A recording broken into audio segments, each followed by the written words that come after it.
Coming to you live from the Hellmouth. It's the Popular Cinema Podcast. I'm your co-host, Payne. I thought your name was Black Lightning.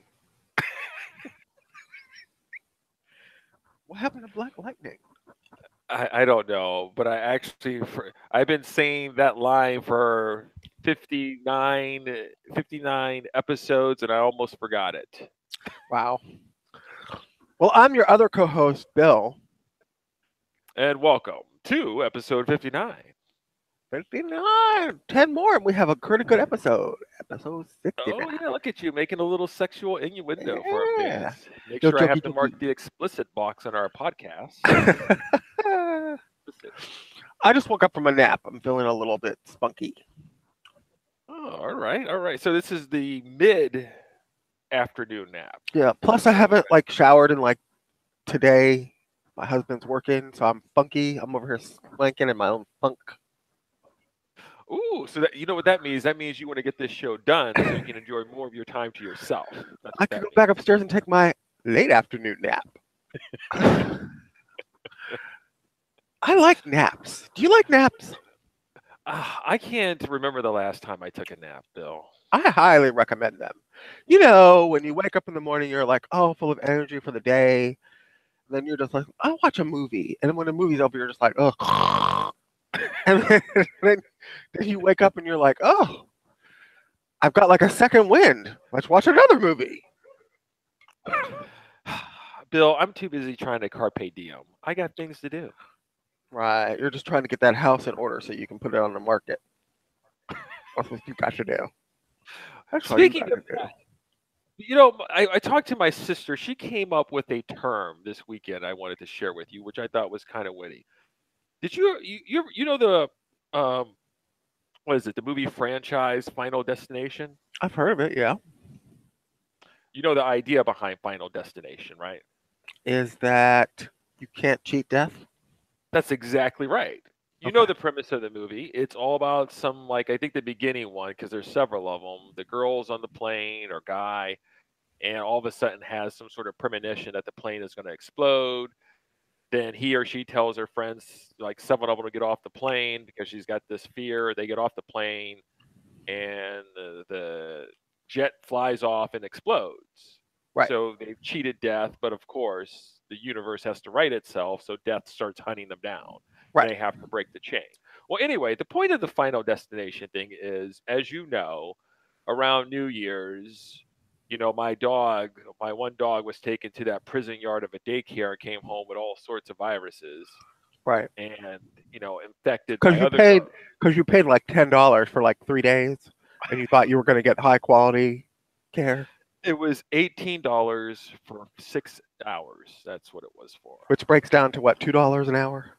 Yeah, okay. Right. I Okay. mean, it got some awards. It wasn't like I really took them to Attica. I mean, it was, You took your dogs to public school, and you expect them to come back normal when you should have been sending them to private school, which is what your ass went to and my ass went to, which is why we're still here today. oh, they were vomiting all over the place. All Yeah. over the place, diarrhea, mouth vomit, everything. Well, this is Okay. what happens when you take your children to public schools.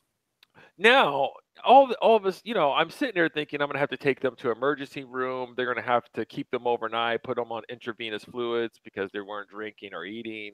I'm thinking this is going to cost me at least a couple hundred with the emergency room vet. But, half a day later, they kind of came through it after talking to my vet. So I was sitting here thinking, great, I didn't spend any money. Well, you know what happens later? Then a couple days later, my iPhone 7, the logic board just craps out. Because we've discussed this, they sent out the kill code. You will either upgrade the easy way or the hard way, but one way or the other, they will get you to upgrade. Yeah. Maybe the Final Destination death is actually Apple. Maybe it's them. Is that what you're saying? I'm just saying. I went there to take it to Sprint, and they want to charge me with the damage claim or waiver, whatever else. They want to charge me like $260 or something else like that to get the new phone. And I'm thinking, this son of a bitch. And there's nothing I could have done. It's just one of those things that I crapped out. All right, so I resigned myself to paying 260, and Lord knows the manager comes out and says we're not going to put it through as a damage claim. We're just going to put it through as a repair. So they give me a loaner phone, and they give me this iPhone 4 bill, which, by the way, is the size of a Tic Tac. A loaner phone. No, Yeah. does that mean other people had borrowed that phone too? Yeah, who knows? This probably came out of a prison. Somebody probably stuck it up their butt to try to make some illegal calls there. Did you wipe it down with some kind of like bleach cloth before you put it up to your face? No, my Oh, ear, my side of my face have probably wiped it down. But no. oh, oh, that's so gross. If they would have been like, you know what, Bill, here's a loaner phone. I'd have been like, you know what? No thanks. I'll just wait. It's fine. Okay, so they So gave you a anyway, loaner phone. so right. It's So iPhone 4. I'm not going to be out 260. So I'm sitting there going, "Look, I avoided. So the wait. emergency-" You have they're repairing your original phone, but it's going to cost you something, right? Like they're not doing it free because don't you have insurance and it's like $100 deductible or something? Yeah, but they're telling me that they're not charging me They're not charging you anything. 0. Did you go to the Apple store? Yeah, they tried to do something, and they said that there's nothing they can do except they can get me a new phone for $319.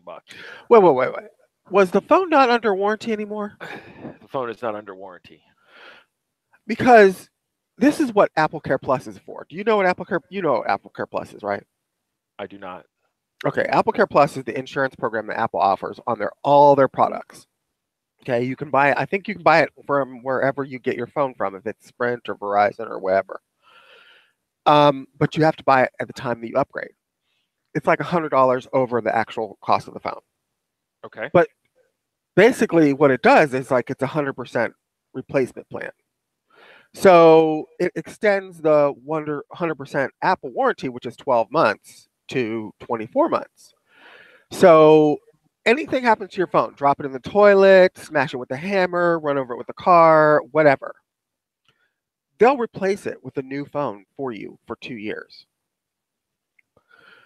So instead of this loaner business where people are like, I don't know what they've done with it, you can get basically a new phone as long as you have your phone to take to them.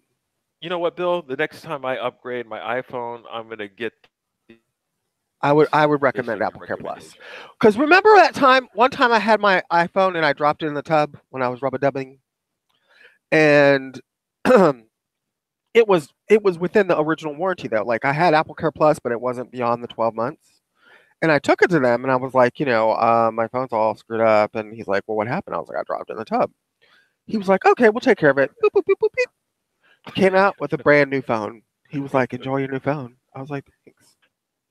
That's what I call customer service. Now I had to wait like 90 minutes in the Apple store because, everybody and their mother is always in the Apple store. But I got a new phone. This has been very informative. Thank you. Yeah. All right. So I feel like I'm up. I still got, I haven't had to pay the emergency room. I still haven't had to pay for a phone. I'm swimming in the cash of a couple $100. You know what I mean? Sure. Really good. I have So, the final destination is coming up though, still, right? Yes. Yeah. So yesterday morning, it was yesterday morning, I woke up to my pipes being frozen in my basement, so thus not having any water in this 7th level of hell of a house. And there you go. So I had to bring out one of my old plumbers because I've got several of them from Do It All Plumbing. Shout out to A them. retainer. Yeah, they came out right away. They're a little bit old school. They bring out the blow torches and they just start Hammers. heating up my lines. Chisels. Uh-huh. So I had to pay. The whole thing was a little bit irritating, but it only took a couple hours to really resolve the whole situation. How much? $150. So my point is, I was telling my sister this, and she goes, "You know what this is like? This is like financial Final Destination." That house will get its money one way or the other. You can dodge all the things you want to. Sooner or later, you will pay. That's it. I mean, Yeah. that's exactly it. As the universe needs to be paid, it's going to get its money. I think this is happening to you for a reason. It is to teach you that the next time you buy property in this world, that you need to do your homework instead of just walking in somewhere and going, "Oh, looks fine. I'll take it. Where do I sign?" You probably want to do some kind of like research on like the repairs in the house or have somebody do some kind of home inspection or something because this is obviously the lesson that you need to learn. I'll keep that in mind. Okay. All right. Anyway, I Anyway, do have this other soundboard up also, by the way, but you know, um, so I'm going to be playing some sounds. I don't know really? when or how. Yeah, yeah. I don't really know when to Okay. appropriately play them yet, but I do have a few things up. Okay.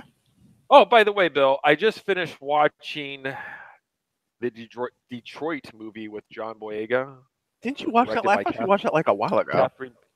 No, because I didn't want to watch it. You Oh, you've know, had it and you haven't watched it yet? Like just till now? no, but yes, but I had to because this is the start of a new week with new movies coming out, so I've got to really start getting rid of this. Mhm. And so I finished watching it this morning over breakfast and doing other things. And the movie's about something in the '60s that happened at the Algiers Motel between racial unrest. Some craziness went down with some cops. Black people got shot. Anyway, I'm watching this thing, and what I realize is I'm very uncomfortable watching it. Why? Well, because you're seeing, it's like you're right there and you're watching somebody, what's the word? Use their power to abuse someone. And you know that people haven't done anything because that's the way the film sets it up. And you know that the people that are using the billy clubs are like, doing something they're not supposed to do.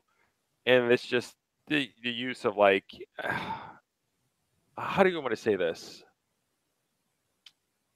Putting somebody under your thumb and like kind of just smashing it around a little bit.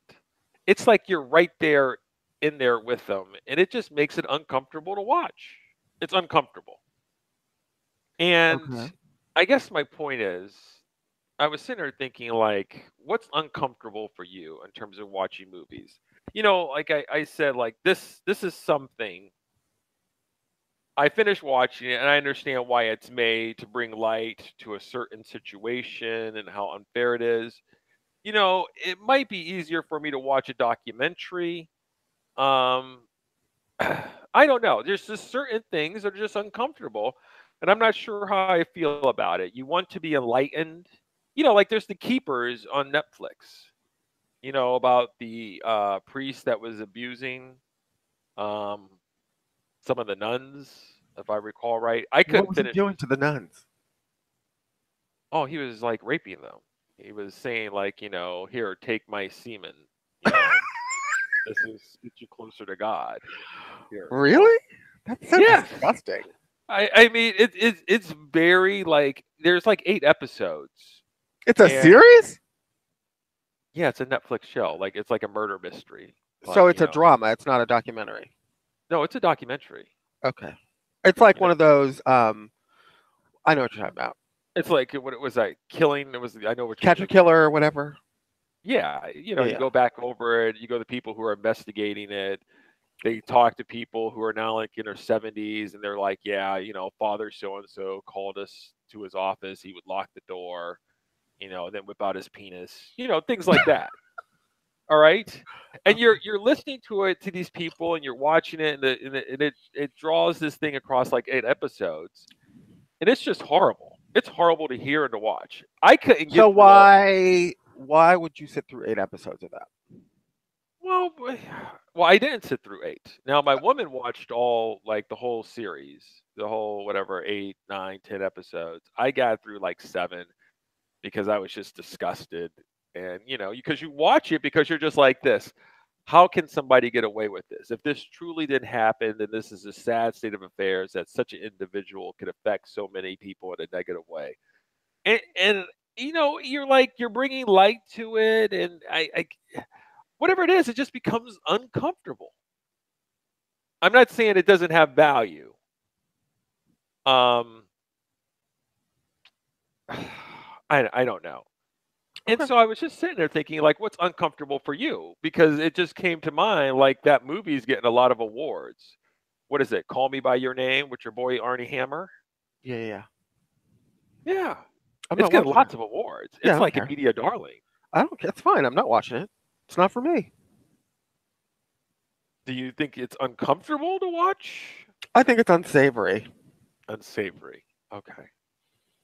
All I think right. it's unsavory. I find it to be glamorizing something that I consider to be unsavory, and therefore I don't feel comfortable watching it. So I don't watch it.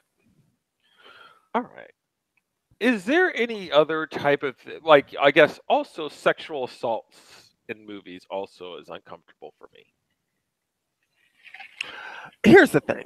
I mean, I have three categories of movies, as you well know.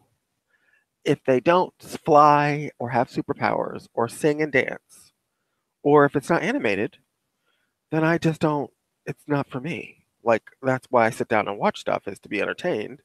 And I don't really necessarily consider priests like raping the nuns or some kind of like drug interventions or something like that to be entertaining. And like, I'm watching this shit to get away from the shad shit that's in the real world. So I'm quite aware that there's a world full of people that do nasty, horrible things to other people. I don't need to be entertained or sit down and spend my time like paying attention, more focused attention to it. So I avoid that stuff.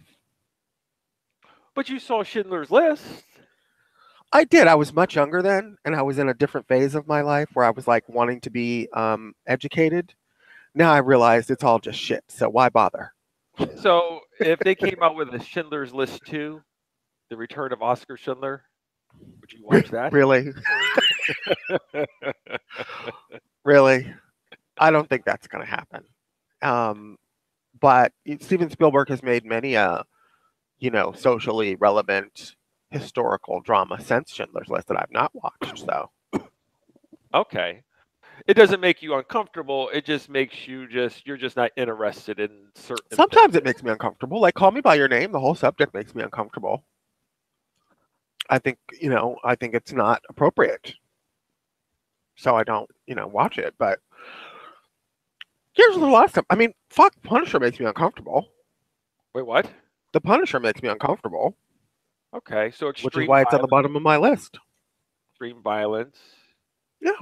Extreme violence, extreme like like sexual torture porn, like deviancy. Hostel and Saw, those type of things have Yeah, no. that doesn't none of that stuff speaks to me. It makes sense. It makes sense. I don't know. I mean, Detroit, I find is to be like relevant to bring. I know what Catherine Bigelow seems to be trying to do is shed light on some sort of like something that happened in the past and some sort of unfairness and how it has affected people and changed the course of lives for several individuals as a result of this incident. But the way the movie it lasts so long, like you're just like almost in the cell with the individuals going through it, and I'm just like I just don't. I almost rather read about it, but when you actually see it and you put your imagination into it, and you're just like, oh, it's just too much. It's It like just Roots or something. Like I don't like Roots, Kunta Kinte. I get it. Like I know what really, happened. I really, get the really. like the Reader's Digest condensed version. Like I understand the shit happens. I just But don't know if I want to spend like 8 hours immersed in yeah, it. yeah, I hear you. I absolutely. Now certain things like I have a movie at home right now called Stronger, and I think it's regarding like Jake Gyllenhaal with like the 2013 like Boston bombing, and The the marathon Boston, bombing? the yeah, the bombing, and I've seen it like a one other movie what's that one with Mark Wahlberg? I saw that one, The Patriot Day. Patriot. Patriot. Yeah, that was enjoyable for what it was worth. And the stronger one seems to be more inspirational. You know, the whole idea of losing a limb and then, fighting to get back to some sort of normalcy and overcoming. I haven't watched it yet, but there's some, you look through and go like, oh, that's sad, but there's an inspiration. There's going to be something you walk out and being like, yeah, I can do this. I think when I watch Detroit, you're just like, this is just fucked. These people got fucked. No justice. Wasn't that like 40 years ago though? Yeah, sure. I mean, that's what history is. History is Yeah. a long time ago. Bill, if we don't look to our history, we're bound to repeat our mistakes. We have to look back sometimes to go forward. Yeah, I'm not saying the movie shouldn't exist. I'm not saying the movie shouldn't be out there on the market for people who are interested in it to watch. I'm just saying it's not going in my queue. That's all I'm saying. I'm not saying it shouldn't be made. If they put our queues side by side, it'd just be sad. They'd be like this. Is this a 12-year-old? This might be a 12-year-old, this queue over here. That's fine. You know what? You're right. I'm not going to say it's not. I embrace my inner 12-year-old. I bring it to the forefront. I hug it and put it on a shelf because it's the only thing that keeps me from running from the building with my hair on fire many days is my inner 12-year-old. Because if I didn't have that inner 12-year-old and I was to look at CNN every day, I'd just be like, everything's shit. I would just light myself on fire and self-immolate. Speaking of that, I see that Bannon's book is set to, Mark Wolf's book is set to drop. Bannon was been on the outs, and apparently he has retracted his, whatever he quote said about some of the Trump family members. He's now. Is this show called Popular Politics Podcast or Popular Cinema? We're not going to talk about it because maybe some of our listeners are Trump supporters, and maybe we should just stick to what we know. Well, if they are, they're probably doing this right now.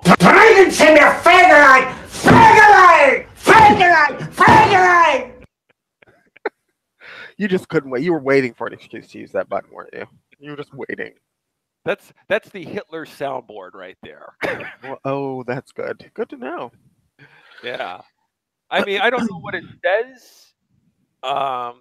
But my woman knows a few German words. So she said if there's something that says Schwarzer or whatever else, that means black people. So that means it's probably bad. But I haven't heard anything. Here you go. Really?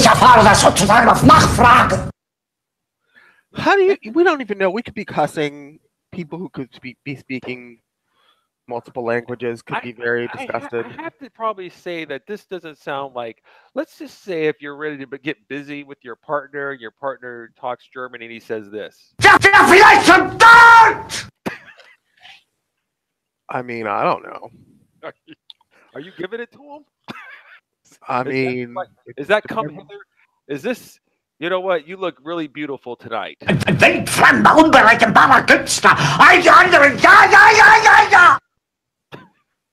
I mean, sometimes you like a little bit of aggressiveness. Okay. Oh, there you go. Okay. All right. Anyway, Bill, keeping it on John Boyega. Uh-huh. I'm going to link this in here. I saw some story. Is it fake news that Christian Bale said he was up for a role in the Han Solo movie? I don't think that's fake news. I didn't read the article because he's not in the Han Solo movie, and basically he's kind of irrelevant since Batman, and his refusal to do like anything like in the pop culture vein because he's too good for it. So I really don't pay that much attention to what Christian Bale says anymore. Okay. This is where I want to take this conversation. There's a reason why I brought it up.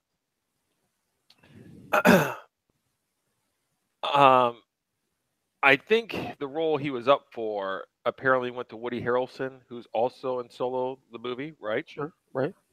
All right, this is my thing. The fact that Disney now has a Star Wars franchise and it's going to be pumping out these movies left and right, this is what I don't want. What I don't want is a whole bunch of A-list and I'm using it very loosely because I know what you consider to be A-list might not be A-list, but very popular, high-profile actors entering into the world. I do not want that, Bill. Not at all. Not today, not yesterday, not tomorrow.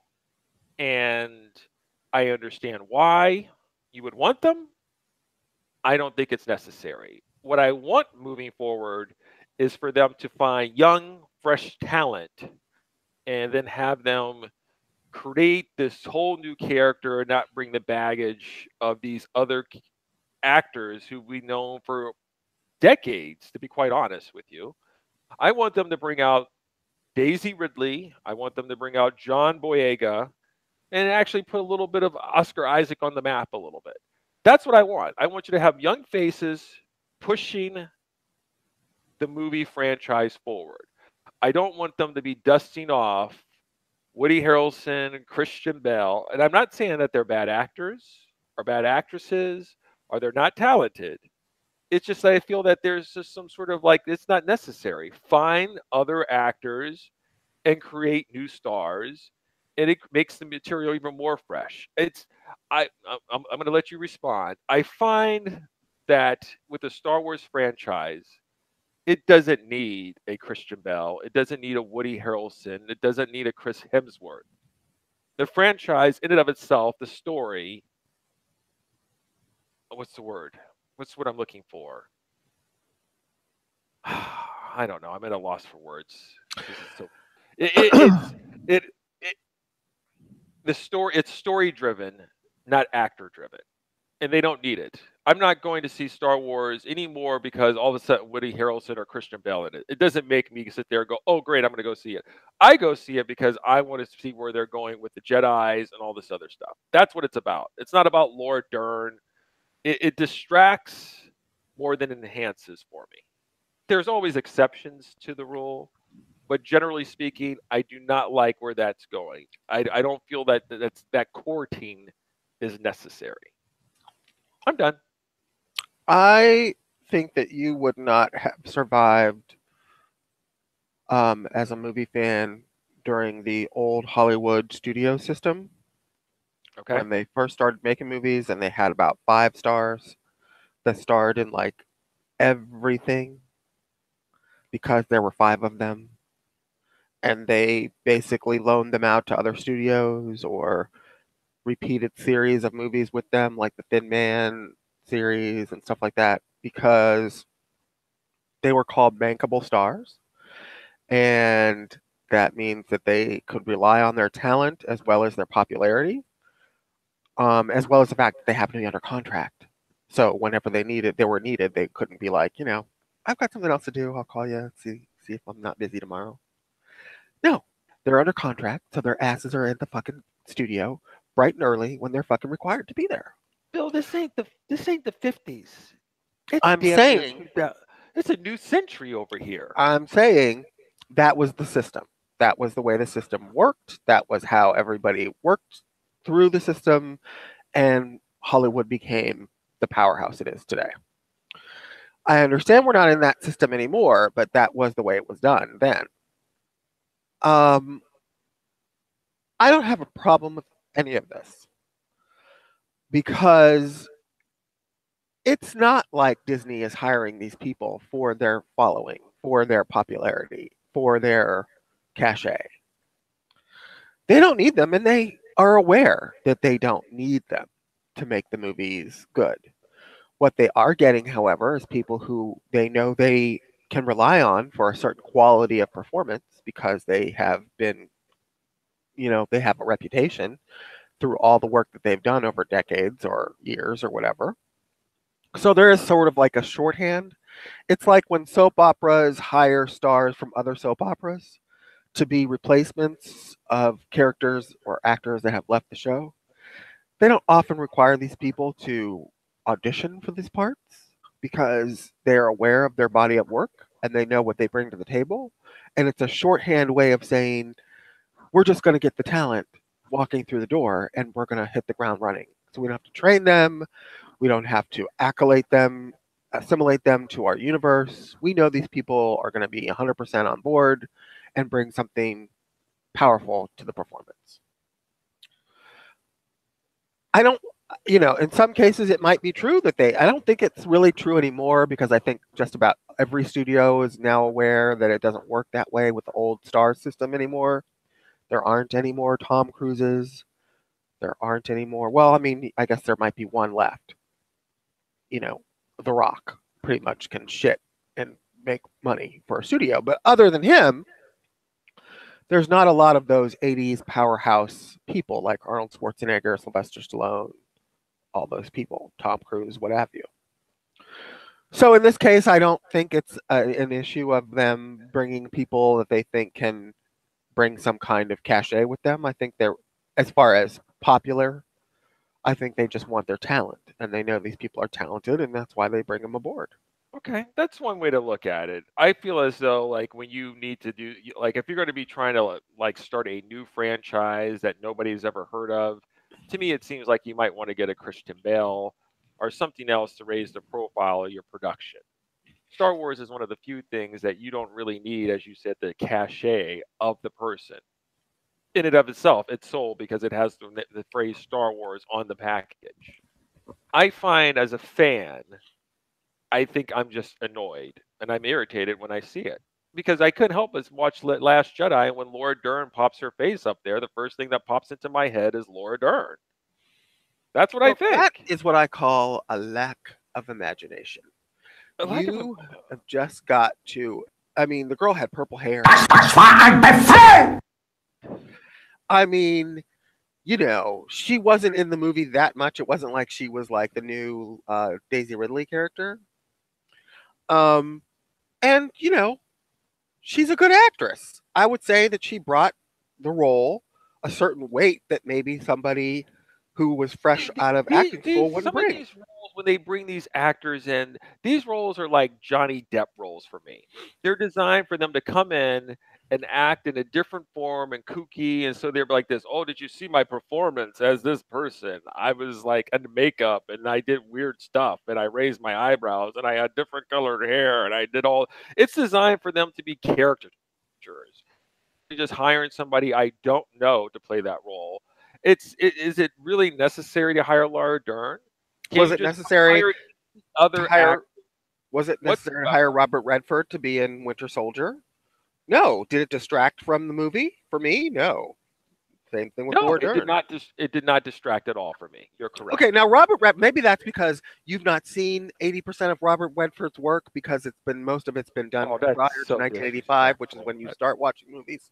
That's so disrespectful. Well, it's true, though. I mean, the thing about it is, Robert Redford has had an entire career of movies before you ever became aware of Robert Redford because you don't watch movies. But go ahead. Finish your point. I'm just saying,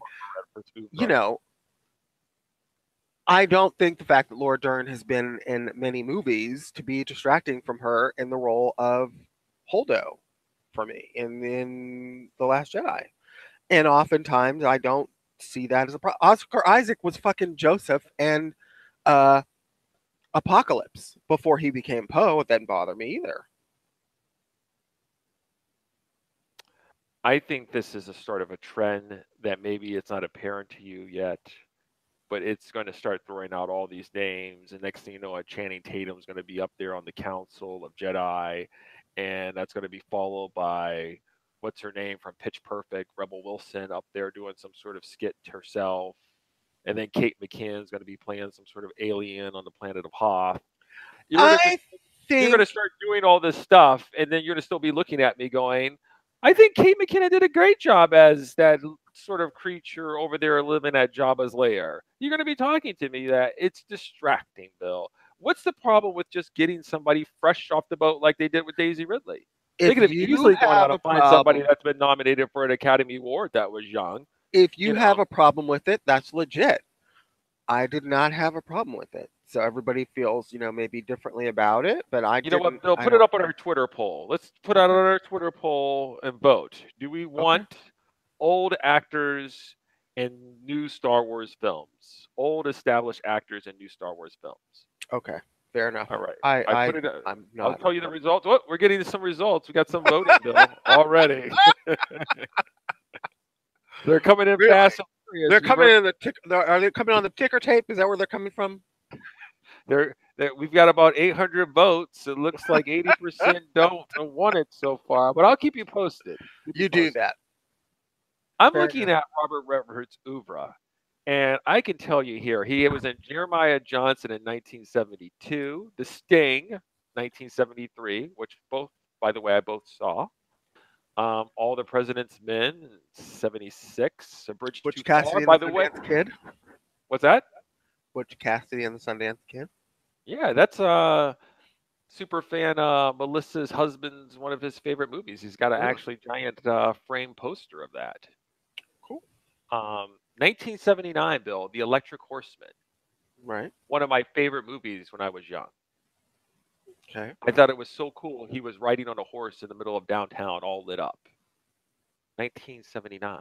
Is that By the way, John Travolta? 1980. But it's not John Travolta. It's Robert Redford. What's the Horseman movie with John Travolta? The Electric Cowboy? Urban Cowboy Urban Cowboy, something like that. Okay. with Deborah Winger. Right. 1980, Brubaker, the prison movie, saw that one. 1984, The Natural, saw that one. 1985, Out of Africa, Best Picture, did not see it. Legal Eagles, Havana, Sneakers, Indecent Proposal. I saw a lot of Robert Redford movies. What's I'm the just last putting that Robert out. Redford movie you saw before Winter Soldier? Okay, Winter Soldier was in 2014. I saw All Is Lost. You said I've seen Pete's Dragon. Does that count? No. Okay. Okay, that was about it. Okay, so the last Robert Redford movie before Winter Soldier was All Is in Lost in what year was that? 2013. Before that one. Indecent Proposal? Okay, which was like 1993. That's what it looks like. Okay, so basically there was like a good gap between the time that you saw him recently and the last time So you you're saw him saying before that. there's some sort of time frame. If I don't see the actor for a long time, then I presume I'm not going to overreact when I see him there. Probably. I think it's, absence makes the heart grow fonder, right? Yeah, I think the way Robert Redford was introduced, I think the Russo brothers did a great job of it. I find that the role and the material that he played seemed to make sense. I just feel that some of the actors in some of these roles they're designed to be a little bit more flamboyant and be like mayflies. They're only supposed to exist for a few minutes, and they're just supposed to walk around and chew up some scenery and then disappear from the ethos. I just don't. I don't think it's necessary. I just really Okay. don't. I mean, does I Palpatine would caution you that, does Palpatine need to be Ian McKellen? I well, mean, yeah, because he was Ian McKellen to start with. So, oh, I'm talking Ian, not Ian McKellen, but it's an my Ian McDermott. my point is, I think that anybody that gets into a Star Wars film doesn't necessarily need to have some sort of pedigree. No, and I don't think that they hire people for their pedigrees in Star Wars. I really don't, for the most part. I think they hire the person that they think can bring the best performance to the role because they're aware that the Star Wars roles So are nobody else larger than could the have actors done playing Laura them. Dern's the job that she did, huh? That was just I, so I well. don't. I'm not going to try to get into Ryan Johnson's head because he delivered a movie that pleased me for like 98% of it. So Are I'm you not going to are you say sure what. Laura Dern doesn't have some naked photos of Ryan Johnson or something else like that? Is that I think that's what it is. I really don't think so. I think Laura Dern was having kind of a resurgent year because she was in Twin Peaks and maybe Ryan Johnson heard of her name again and was like, I don't know why she was hired, but I didn't think that she did a bad performance, and the fact that it was Laura Dern did not distract me from her role. I'm That's pulling up just Laura me. Dern right now. Pulling up Laura Dern. How about we All just right. move on to the next subject? No. Pull it We've been up on this now. for like 20 minutes. I'll tell you the time, okay? What was your last Laura Dern thing that you saw her in? Twin Peaks. All right, that's Twin Peaks. Ah, this is just basic. It's just basic. I'm not even going to go over this. It bothers you. That's fine. We get it. It doesn't bother everybody, and that's okay too. According to our Twitter poll. No, it's 70-30 now, Bill. 70-30. Ah, look at that. So continuing with this Star Wars trend here of connection, there was an article. Is it a big deal, little deal, or no deal, Bill? Um, Women dominated the box office in 2017. Arguably, the top three movies: The Last Jedi, starring Daisy Ridley, Emma Watson in Beauty and the Beast, and Patty Jenkins' Wonder Woman, starring Gal Gadot. Top three movies, Sure. grossing films of the year. Big deal, little deal, no deal. Um, I can see for people, it's probably a bigger deal than it is for me personally. I never saw women being, you know, box office draws as some kind of problem or issue. So to me, it just feels like standard fare that they happen to be in the top three movies. But I guess for people who have been paying closer attention to such things or the equilibrium of things, it's probably, a watershed moment and good for them. I don't have a problem with it. For me, it's more of a non issue, but I can see that people would find it to be important. And, I don't think that that's a problem. Yeah, I guess you know what? I have to agree with you. It's sort of a non-issue for me as well. I mean, it's kind of interesting. I don't know if I would have looked at it as a female-dominated thing. I mean, I kind of just look at these as just being a very popular franchise, Right. I as think as it's a opposed to being political like, moment with the Me Too movement and all of this sexual abuse stuff coming out.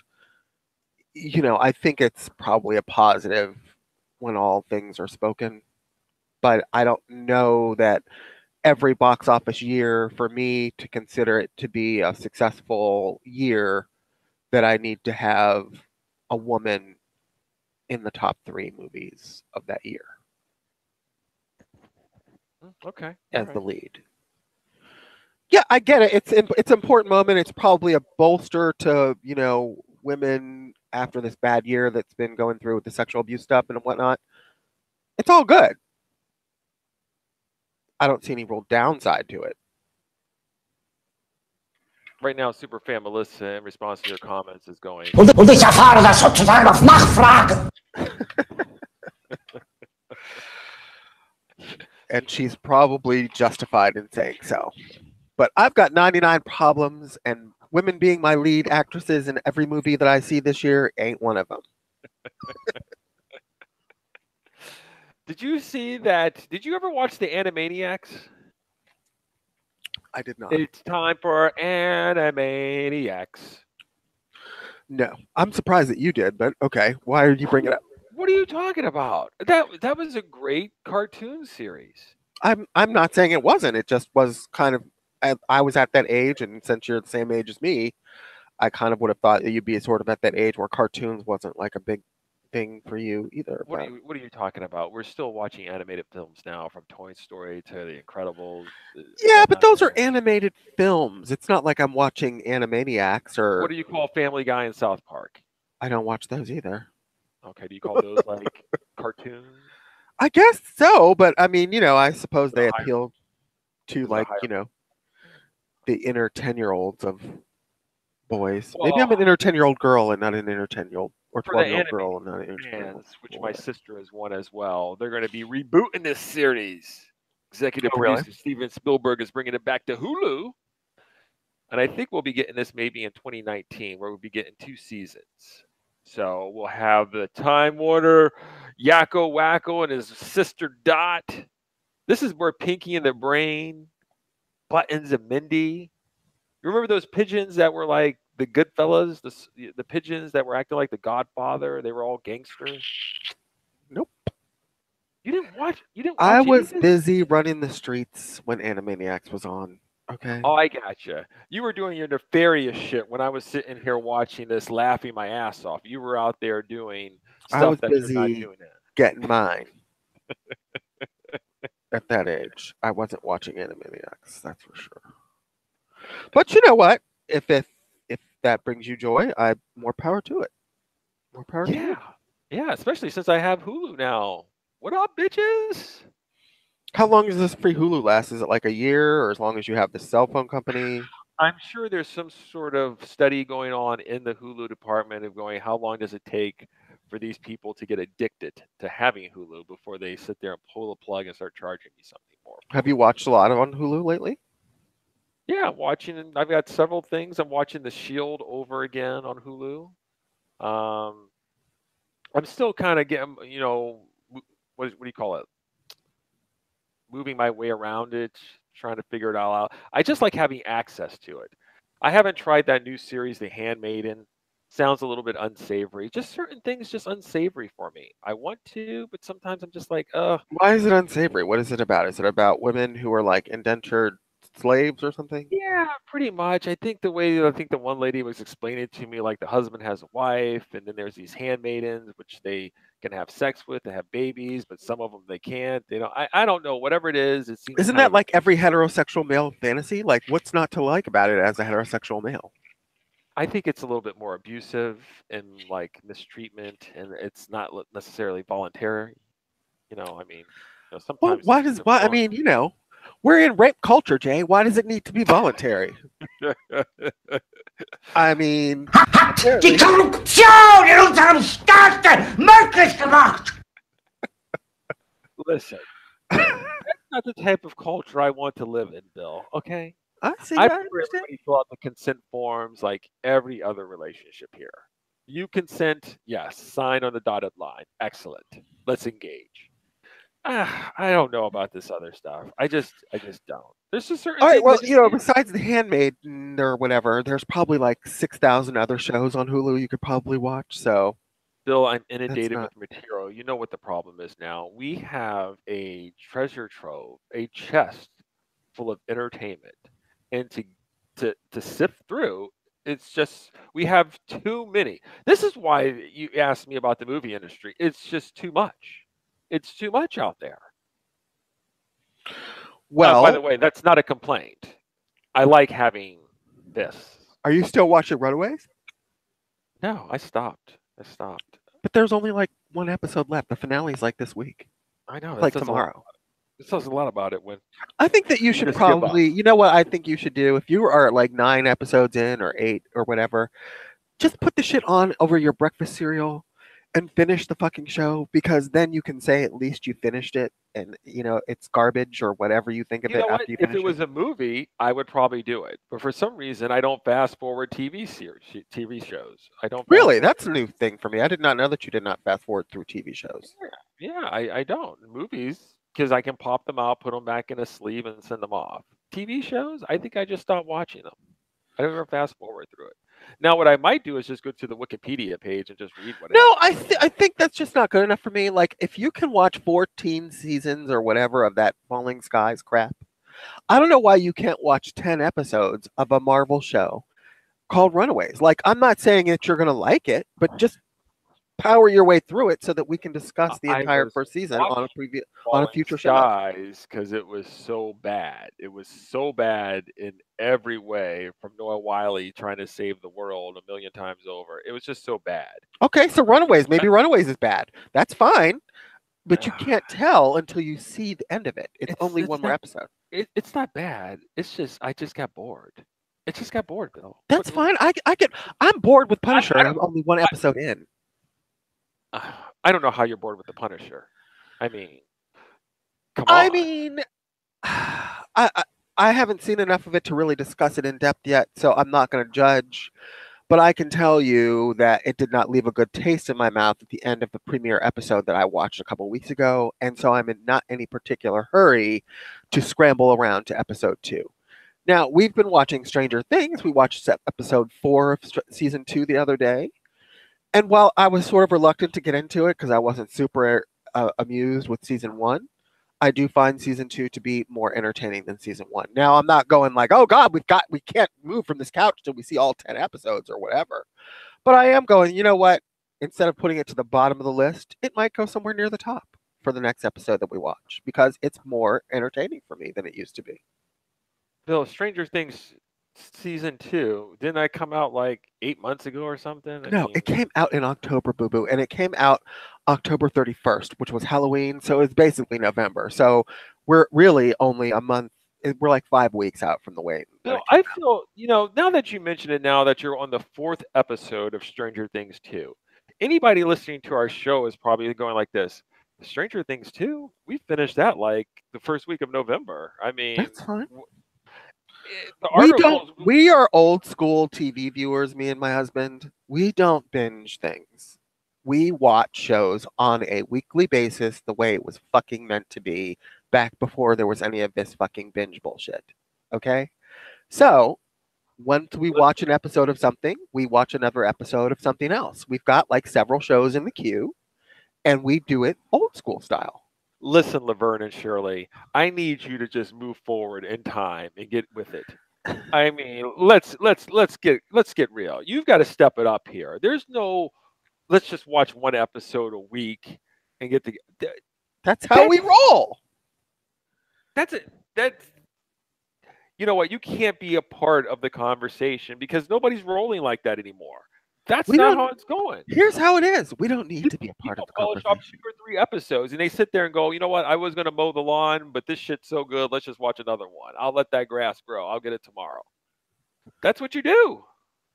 It's got to be extra exceptional for me to feel that way. And I have yet to come across a show that feels that exceptional to me. Like, I like the shows that we watch, which is why we watch them. I like Agents of S.H.I.E.L.D., but that's a weekly show on a major network. I like Runaways, but I don't like it enough to sit there and watch 4 episodes back to back. I don't You know like what? any show enough to watch that. You know what? I think that's a problem with the shows that you're picking. No, maybe That's it's what just maybe it's just my particular taste. Nah, if I you were mean, picking maybe a I just can't really- be if you were pleased. picking a really great show, you couldn't help it. You would be dealing with issues that I deal with my woman. This show is so damn good. I go, hey babe, what's going on? And she'd be like this. Well, talking about Mindhunter, she goes, that's kind of crazy what happened with that one serial killer when he did that with the head. I was like, what are you talking about? She goes, that episode with the head. I go, I didn't see that episode. Oh, she goes, I'm sorry. I watched a few more since the last time we watched. Oh, okay. So you, Well, Stranger Things is like the bee's knees, right? It's like everybody's favorite like retro get back into the 80s kind of show. I enjoy the show. I like it better than season 1. I don't enjoy it enough to watch 4 episodes in a row. I'm sorry. I just don't. okay. I don't get that. I mean, I think that what you are is a product of the culture that you live in. You assimilate to the other people around you who are doing things a certain way. That's fine. There's nothing wrong with that. You like to fit in. You're what we call a sheep. And that's fine. You want to be part of the flock. No problem. I, however, choose my own direction. If everybody wants to sing a song, I want to keep my mouth shut. When it's time for me to open my mouth, everybody else is asleep. I like to do things opposite. That's just how I am. okay. By the way, speaking of sexual assault, the Harvey Weinstein Company is up for sale. Yeah, they're Apparently probably going it to sell might it for like be- $5. Yeah, apparently it's going for a little bit less than 500 million. They've narrowed it down to about 6 buyers. Apparently you get all the lawsuits when you buy the company too. You get that on your plate. So happy So purchase. yeah, I'm sure there's not a lot of people lining up. Hey, speaking of which, are you watching the Golden Globes tonight? Superfan Melissa, when we went out to dinner for New Year's Eve, she sat around the dinner table and she was trying to make conversation and she goes, is anybody going to be watching the Golden Globes? It was crickets from the table. And then she just kind of rolled her eyes, going like, oh, I guess, you do a popular cinema podcast. I wouldn't expect you to discuss the Golden Globes. I mean, it's just... I know. So that's a no then on She your was throwing Golden Globe? shade. She was throwing shade. I Oh, think that's yeah. what it's called. Yeah. No, I'm not watching the Golden Globes. Is it on tonight? It is on tonight. Shout out to Superfan Melissa. I know she's getting her popcorn ready. Whoop whoop. there are some movies that are nominated or TV shows that are nominated, like actors and stuff from Blackish. Like Anthony Anderson's nominated for Best Actor, and Blackish is nominated for Best Comedy Show. And there's a couple categories that I think are well appointed. Okay, why? So when they don't get awarded, do I have to hear you bitch and go, "It's a shame that Anthony Anderson didn't win"? No, because I'm probably Clearly, not going to watch the show I anyway. didn't watch these 4 other shows of these other people, but I watched Anthony Anderson, and I know it's just great. So therefore, it should have won. I'm done with the Golden Globes. Nope, because I'm probably not going to watch it anyway. But I do think it's nice that they got nominated. Oh, okay, all right, that's good. We've come a long way now. Don't even watch their shows anymore. No more Academy Awards. No more Golden Globes. I don't know if they nominated like Last Jedi. I'd probably watch the Academy Awards or Justice League or something else I loved last year. But no, so they were relevant to me. Instead of watching something on Golden Globes, I'll probably be firing up my Netflix or one of my Netflix DVDs. That's what I'll be doing instead. And you'll be watching something much higher quality than anything offered on the Golden Globes, I'm sure. Because if it made it to the Netflix queue, we know it's worthy. Got to be good. All right, let's see here. Here you go. Carlos will love this. Carlos will love this news. Apparently, Warner Brothers has got a new man in charge. His name is Walter Hamada. Welcome to the Crucible of Fire. Well, what's interesting? Can you write the ship that is DC film movies, superhero movies? They hired the guy who's in charge of doing like The Conjuring and all of those like micro budget Blumhouse level movies that make hundreds of millions of dollars. So it seems like a smart business choice, because if somebody can take 5 million and make 100 million, this is what you've been talking to me and preaching about for years now, about how these horror movies are, going to right the ship that's wronged Hollywood. And it looks like maybe Warner Brothers is going to give them finally a chance to step up into the big leagues. Well, I would argue that what they were doing is they were putting a new spin on the horror movie franchise. Whatever they've been doing, it's working. They were a little bit more creative in this. It just wasn't the same old slop and everything else. Now, I think that formula can get a little bit played out, because I'm starting to see a little bit of, you see enough of The Conjuring and The Insidious. You see enough of those movies, you start to see the pattern in them. They all start to blend in, and there's a certain style to it. Here's the pattern that they care about at Warner Brothers: making Shinola out of shit. And since their big, giant tentpoles haven't been pulling in the numbers that they wanted them to, they're trying to make Shinola out of shit by hiring people who are making the money for them based on little investments and trying to translate that into their big investment movies. So are you telling me they're bringing their frugal ways? Walter's bringing over his frugal ways to the superhero franchise? I think that's the idea. Yes, I think they're trying to find somebody who can bring shit in on a minor budget and bring in 10 times the amount that it costs to make. That's a smart business choice. Now, whether that translates into something I want to go see, like if we start seeing Wonder Woman walk around in some kind of like, Halloween costume looking outfit because they made budget cuts, and Superman's walking around with some kind of Lycra on instead of like that cool suit he's been wearing the last couple movies, then we're going to know, oh, I see, they've been cutting back. And that might not appeal to me. But the idea that they can get somebody to, get these budgets under control and still deliver quality goods as far as script-wise and whatever, and bring in asses into seats, if that's what they need to do to get that done, I applaud them for it. I just hope it works, because I want their universe to continue, and I want it to be on shore footing. Here you go. First prize, you're fired. That's what you get. There you go. Welcome, Walter. That's the note they slipped Zack Snyder right after his daughter killed herself. I mean, this is this is a whole like hodgepodge of a mess that you have to, and he's already coming in already hamstrung with what is it, the Aquaman movie coming out. I mean, I know that James wanted his buddy, but these things, certain wheels are already in motion. Certain So- wheels, but not. I mean, they only have 2 movies in current development of any, and in current filming of any sort: Shazam and Aquaman, which both don't come out until 2019. So, short of that and whatever else that they had in the roster, they can always rejigger or refigure to be something, different. Or, I would look for probably some of the stuff that they've been rumored to do to maybe fall to the wayside. Batgirl, maybe Justice League Dark. None of this stuff might ever see the light of day. I expect some big changes to be coming through. I do too. I don't hope know some if of the big I don't know if changes. I would sit with this Aquaman and Shazam crap, to be quite honest with you. Well, they're done. It's way too late in the. And, I mean, Aquaman's like pretty much done filming, and Shazam is probably going to start like any day now. I don't think there's really any choice about those two, but other movies that they put in the wheelhouse or announced or maybe rumored to happen probably won't. And some of them I don't know if they necessarily need to have happened in the first place. I don't know if I need to see a Lobo movie. I don't know why that needs to be a thing. I like Suicide Squad. I don't need to see a Suicide Squad 2, to be honest with you. I don't know if that's something that needs to exist. I don't know if Batgirl needs to exist.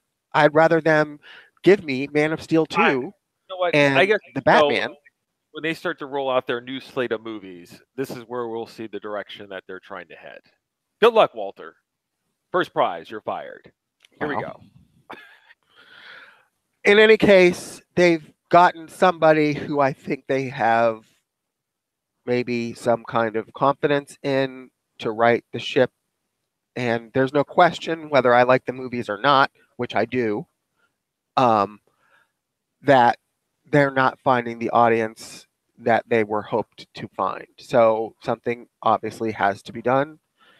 And I hope that it continues to go in a good direction for them. Wonder Woman 2 isn't going to save the entire studio's slot, though. So, Okay.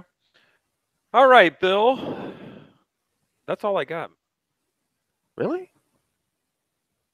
Yeah, unless you it? want to talk about George R. R. Martin's Night Flyers series.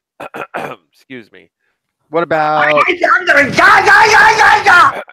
what about Krypton? What about Oh, Night Krypton. Flyers? Let's talk about Night Flyers as a George R. R. Martin fan.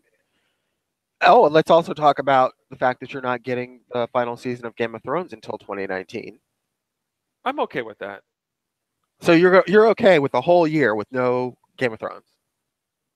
I didn't have any expectation I'd be getting anytime soon, so that's fine. Okay, anytime soon is like 6 months, 7 months maximum between seasons. This is some kind of Sopranos bullshit. Like, why do these people act like they're doing something that can't be done in less than like 12 months? Listen, Okay. if they're going to be working on some things, and the perception is that they're really trying to nail it and work hard and figure out the details, I prefer that, because last season there was a lot of sloppy fucking holes in it in the direction, where the directors were just going like, I did it, and so what? I mean, you got the overall point, and things of that. With their smugness. I mean, you don't have this in the first couple seasons. You have people loving the show. That's why it gets popular. Well, all of a sudden, you get these people coming in doing some guest spot directing and putting some holes or not clearing up shit. And then when people call them on it, then everybody gets their panties in a bunch and says the fans are stupid and they're being too judgmental. No, it's because you weren't making these mistakes you were in the first couple seasons. You're getting sloppy. You're getting sloppy. So maybe this time is needed for them to unsloppy what they're doing. How much time does one need to unsloppy something? Bill, you're not an expert. Last I checked, you were producing and are directing. So how dare you question them about how long it takes? You know what? I have no horse in this Game of Thrones race whatsoever. I personally am waiting for the Lord of the Rings show on Amazon, which doesn't come out till like 2021 or something. So I don't care if they ever produce another Game of Thrones, but I just don't understand why it would take this long. I mean, the show's been off the air since when was the finale of the last season? Like March, May, June, something like that? I don't have memory cells anymore. Wow. I'm just saying, we're basically looking at around, if they even put it out in January of 2019, you're looking at like 18 months between seasons. I mean, let's not act like it's like a $200 million budgeted movie. It's a show that has only got like 8 episodes left. Bill, this ain't Blackish, okay? They can crap out or RuPaul's Drag Race like overnight. All right. This is Game of Thrones. They issue to a higher quality of storytelling and action. It requires a little bit more effort. All right. Okay, that's fine. I just, it seems like a little bit extra for them to be taking this long between seasons. I'm sure there are other Game of Thrones fans who are feeling, a little more anxious about the next season than you are, but and you know what these other fans have? These other fans have Hulu, Netflix, and HBO now to tide them over, as well as Amazon Prime. That's what we do in the interim. It'd be different. You know what I'm going to laugh about? I'm going to laugh when the season finally comes out and it's crap, and you're going to be like, I don't understand this. They have been producing this show for 3 years, and it still sucks. That's what I'm going to laugh about. You know what's going to happen. There's going to be something to be like, oh, why is this so over the top? Why is this too dramatic right now? This just seems kind of ridiculous. Oh, you're right.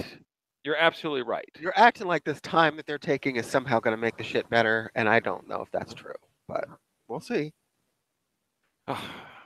You know what? If the last season was as strong as the first couple, as like the first 3 or 4, then I might be sitting here going like, I can't wait. They need to push forward, but it's not. So therefore, I'm like, So what about the songs or the soundtrack that's coming out this week for Black Panther? Have you got your boogie on? Are you getting like, anxious for the movie because the soundtrack's building up your anticipation? I haven't listened to any of the soundtrack. I sent you the song in an email.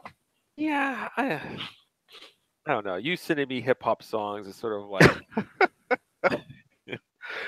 step into the spotlight. Accepting suckers from strangers. You just don't want to do it. I mean, I don't know. So what will it take to get you hype for Black Panther? Are you going to be hyped? Less Michael B. Jordan chewing up the scenery in the trailers. How about that? Well, I think the trailers are pretty much done. There's only a month left, so there might be maybe one more. I think there is one more coming out maybe this week in some football game. Are you going to watch it? No, I don't. I'm not. I'm done with the trailers with that. There's nothing that can get me hyped for Black Panther. I read an article the other day that said that the culture is like ready for Black Panther. I don't know if I sent it to you or not. Maybe I will send it if I haven't. But that what does people that mean, the culture is ready for Black Panther? Well, I think that they're saying that there's the 1960s and we're getting our first black film here. What do you mean? No, I'm saying that the hype is like people are hyped for it, and I personally haven't felt the hype, but I guess maybe my finger's not exactly on the pulse. I am like 50 years old, but people are saying that that people are like really getting anxious and anticipating Black Panther. Huh. I will send you the article. I don't know. I don't feel it. Do you believe that? Do I believe that? I believe anything that has the name Marvel on top of it that's in a movie theater is something that people will go see at this moment. Yes. I don't know if Black Panther. Okay, well that's fair. I understand the branding.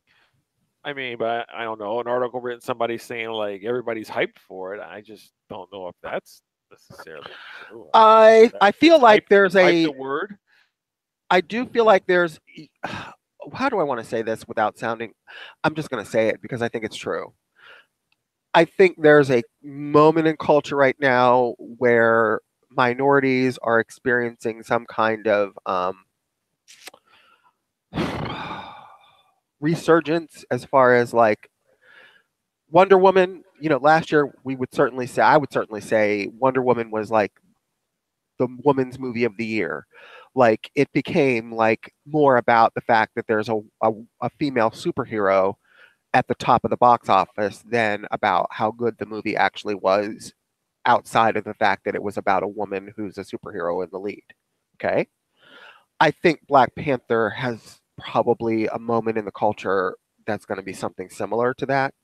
That it's going to be more about a black man being a lead in a Marvel superhero movie than it necessarily is going to be about how good the movie is. Now, I haven't seen frame one of Black Panther, so I'm not going to totally prejudge it based on that track record. But for me personally, it feels like one of those political moment movies like Wonder Woman. I like Wonder Woman. I do. I don't know if it's like the end all be all. It's I do know it's not the end all be all movie of the year for me. I enjoyed it. I didn't love every frame of it to death, the way a lot of people seem to have. I feel like I might feel the same way about Black Panther. We'll see. Yeah, it's a Marvel superhero movie. This shit ain't Hidden Figures, okay? I don't know why this is this is not complicated here. No, but it's serving a segment of the audience. I sent you that video the other day. Like, Brown versus Board v. Education, or the story of Thurgood Marshall. It's Black Panther. Do you feel like Wonder Woman was as good as its reputation ended up to be? Everybody on Twitter and critic-wise and box office basically shit themselves for Wonder Woman. Do you feel personally that Wonder Woman was that movie for you? I will say that Wonder Woman in and of itself was a little bit different than the standard fare of like Ant-Man and Wasp type of movies. I say it was a higher echelon. Now, if you want to, I will argue that the movie in itself was more positive than negative. Yes. I don't know if you have to sit there and go like the movie has to be 100%. This should get an Academy Award. You can just put it in the category of it was very enjoyable and it was good. Is it in your top 3 of the year? It's a positive rating, Bill. Is it in your top 3 movies that you saw last year? Oh, of course. Did you say of course not or of course? I said of course not. But that doesn't mean anything. I've got some obscure movies I would put in my top 3. Nothing that sits there and do you feel Wonder Woman? I don't have to shit on Wonder Woman just to make a point. I mean, I'm not shitting on Wonder Woman to make a point. I'm shitting on Wonder Woman because I didn't feel Wonder Woman to the level that most people felt Wonder Woman. What, are they going to nominate? Okay, are you telling me these people are going to nominate Wonder Woman as the Movie of the Year, Academy Award winning Movie of the Year? No, but I'm telling you okay, then that's if it's not in that category, then I'm just like then these people are just like it's a good movie and it's very positive. No, but it's more than that though. I'm not sure how much attention you've been paying to it, but Wonder Woman is like the only thing that DC did last year that didn't get shit on ever since they created their cinematic universe, including Man of Steel, which came out 4 years ago, and everything they've done since, and every TV show they've made. Wonder Woman is really considered the only success DC EU has had. So it's bigger than. I think it's. I mean, I still enjoy, as I've said before, Batman versus Superman and Man of Steel, but I think it's warranted. Absolutely. I don't. I'm not saying it's a bad movie. I'm not saying it's not a good movie. I'm saying I don't think it's leaps and bounds above Man of Steel. I don't think it's leaps and bounds above Batman versus Superman. And frankly, I don't think it's a better movie than Justice League for myself. So,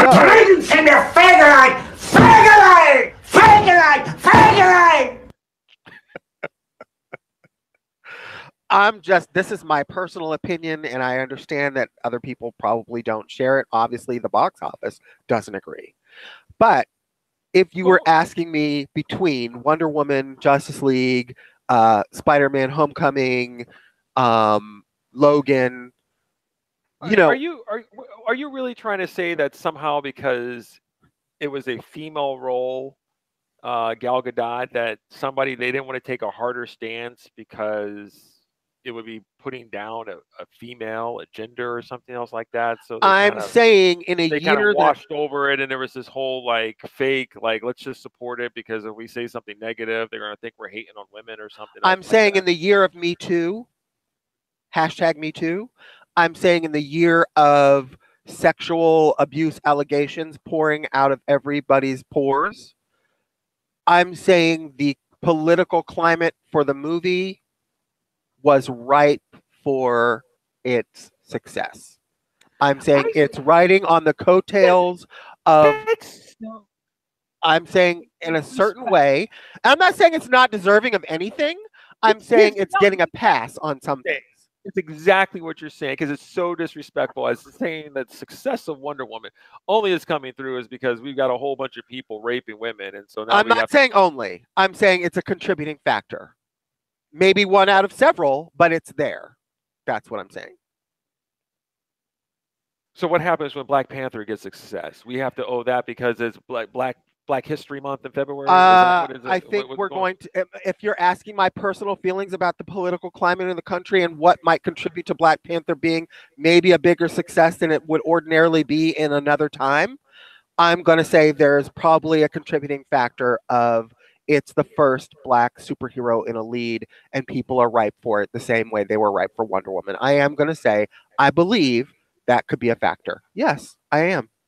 Now, if I see Black Panther and somehow Black Panther exceeds all my expectations and becomes the most fun thing I'll see at the cinema in 2018, then I'll go back on that and say, you know what? Black Panther to me was just a joyride from start to finish, and I will stand by it. But as we've seen the 3 trailers that have been released so far and all the pre-release materials and the interviews with Ryan Coogler, I feel like there's a political element at play. I'm sorry, I do. I just do. I just don't buy this. I heard your opinion. I just don't see it. I'm going to go see the movie not because I'm going to go see Wonder Woman. It's going because I see that there's a superhero. It's in my genre. Absolutely, Jay. Don't go like this because she's a woman. It's right for it because about time we have a woman. I don't care. I just need the person to be. But you're a comic in a film, superhero, and that's all I want. I want to see a superhero on screen kicking ass and doing cool stuff. But you're a comic book superhero movie person. This is a section of your wheelhouse. You would see it probably if it starred, what's his name? Michael Jai White with a CG cape and a big giant mask on with John Leguizamo playing a crazy clown. You would probably see it because it's something you're interested in. Like when you drugged me to Spawn before I was ever interested in superhero movies. Okay. And I was like, what was that bullshit? And now Spawn sits on my shelf with all my other superhero Blu-rays.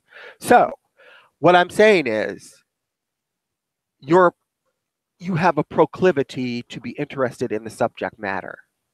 So you'd go see it anyway. I'm saying for people that are not into it, people who look at people like us and go, what nerds or geeks or these guys need to get a life? Those people went to Wonder Woman and praised it up and down the aisles. I'm saying for some of those outliers, some of their praise feels to me like it was politically motivated or culturally of the moment to be popular. That's all I'm saying. And so, is there a Black 2 movement here now in February? What's the movement? I'm saying for the same reasons that Wonder Woman spoke to the outliers of comic book movies, Black Panther is going to speak to the outliers of comic book movies as well, in some ways, because it's kind of an underserved segment of people who don't see representation of themselves the same way women didn't see representation of themselves in the sausage festivals that have been the Marvel Cinematic Universe until now, or the DC Cinematic Universe until now. It's the same thing that's going to happen with Black Panther. Okay, I see you got your copy of Ebony and Jet magazine. Huh? You're all ready for this. It's going to be the. So listen, what happens? I watch Tyler Perry TV shows. I'm down. What I'm not down with is the trailers that have underwhelmed me. Now, all Marvel trailers underwhelm me. I sat back and watched Infinity War trailer 3 times last night going, maybe there's something I'm missing about this trailer. Maybe there's something in this trailer that I should be really getting into that I'm not. And at the end of it, The only scene that does anything for me in the Infinity War trailer is the scene at the end where they're running with Captain America's hair swishing back and forth. Because that motherfucker is fine. White, black, orange, or purple. But other than that, that trailer underwhelms me too. They all do, the Marvel trailers. I don't know why they can't hire the Star Wars trailers to do the Marvel trailers, but those people know what they're doing. That's not to say I'm not going to enjoy the Infinity War movie. I'm highly looking forward to it. But the trailer doesn't do it for me. It just doesn't. Sorry. Okay. This will be a very interesting time when Black Panther comes out and we see the numbers roll in. Yes, I hope that Black Panther, for my personal preference, I hope Black Panther transcends race for me. I don't need it to be about an African king superhero. I don't care really that he's the first black male superhero in a lead Marvel movie. I just want a kick-ass superhero. I want Captain America level investment in the Black Panther character. And it's not because his skin is my color skin. It's because his character is fucking cool. That's why I want it to succeed. I want it to be another success in the Marvel line of successes that have got me 18 movies that I really enjoy. I just hope it's more about that than it is about rap music playing underneath him and his purple suit. That's all. Is that wrong? No, it's not. I find it to be very simple. But you never know because the whole idea sometimes is that there's always got to be this underlining message. And I think the message in itself is the fact that you're doing it. But, people are going to do what people are going to do. You're right. And the one thing I will say I think is smart of them, like we pointed out before when we discussed the Infinity War trailer, is that they are incorporating elements of Black Panther into Infinity War, which makes it feel more prescient than that people need to include Black Panther before Infinity War in their movie viewing because it somehow ties into other movies in the universe. That's really the most, to be honest with you, that's probably the most thing I'm most excited about with Black Panther is that somehow it ties into Infinity War. I should probably feel more excited about just plain old Black Panther, but what I've seen doesn't get me there. I don't think Chadwick Boseman feels natural. I think he feels somewhat forced as an actor in a role, and maybe by the end of the movie that'll change my mind. It's on the movie though to do that for me. It's not on me to say the movie is important because it exists. It's for the movie to convince me it exists and therefore it's important. Okay. All right. We'll see, Bill. We will. We'll see. All right. What else you got before we move on? I think that's it. I'm off my soapbox now. Ich will sofort verbrecht! That's what you sounded like. Really? So, I still haven't seen The Greatest Showman. I'm looking forward to it, but I just can't drag myself out to see it. Like, I don't know. I hope I'm not. It'll be out in DVD in a few weeks. Just wait. I know it will be. I know. Just wait for it. Yeah. All right, Bill. It's time. I think we should just move on to Box Office Mojo. That's cool.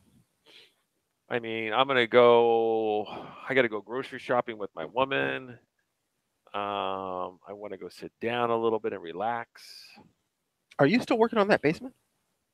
I haven't even started the basement. I'm working on upstairs right now. I'm painting the walls and I fixed. Oh, by the way, when you come up in February, I fixed the railing and I've made some other, some painted the walls. So I don't want you hitting my walls or leaning on my railings or denting or doing anything else upstairs.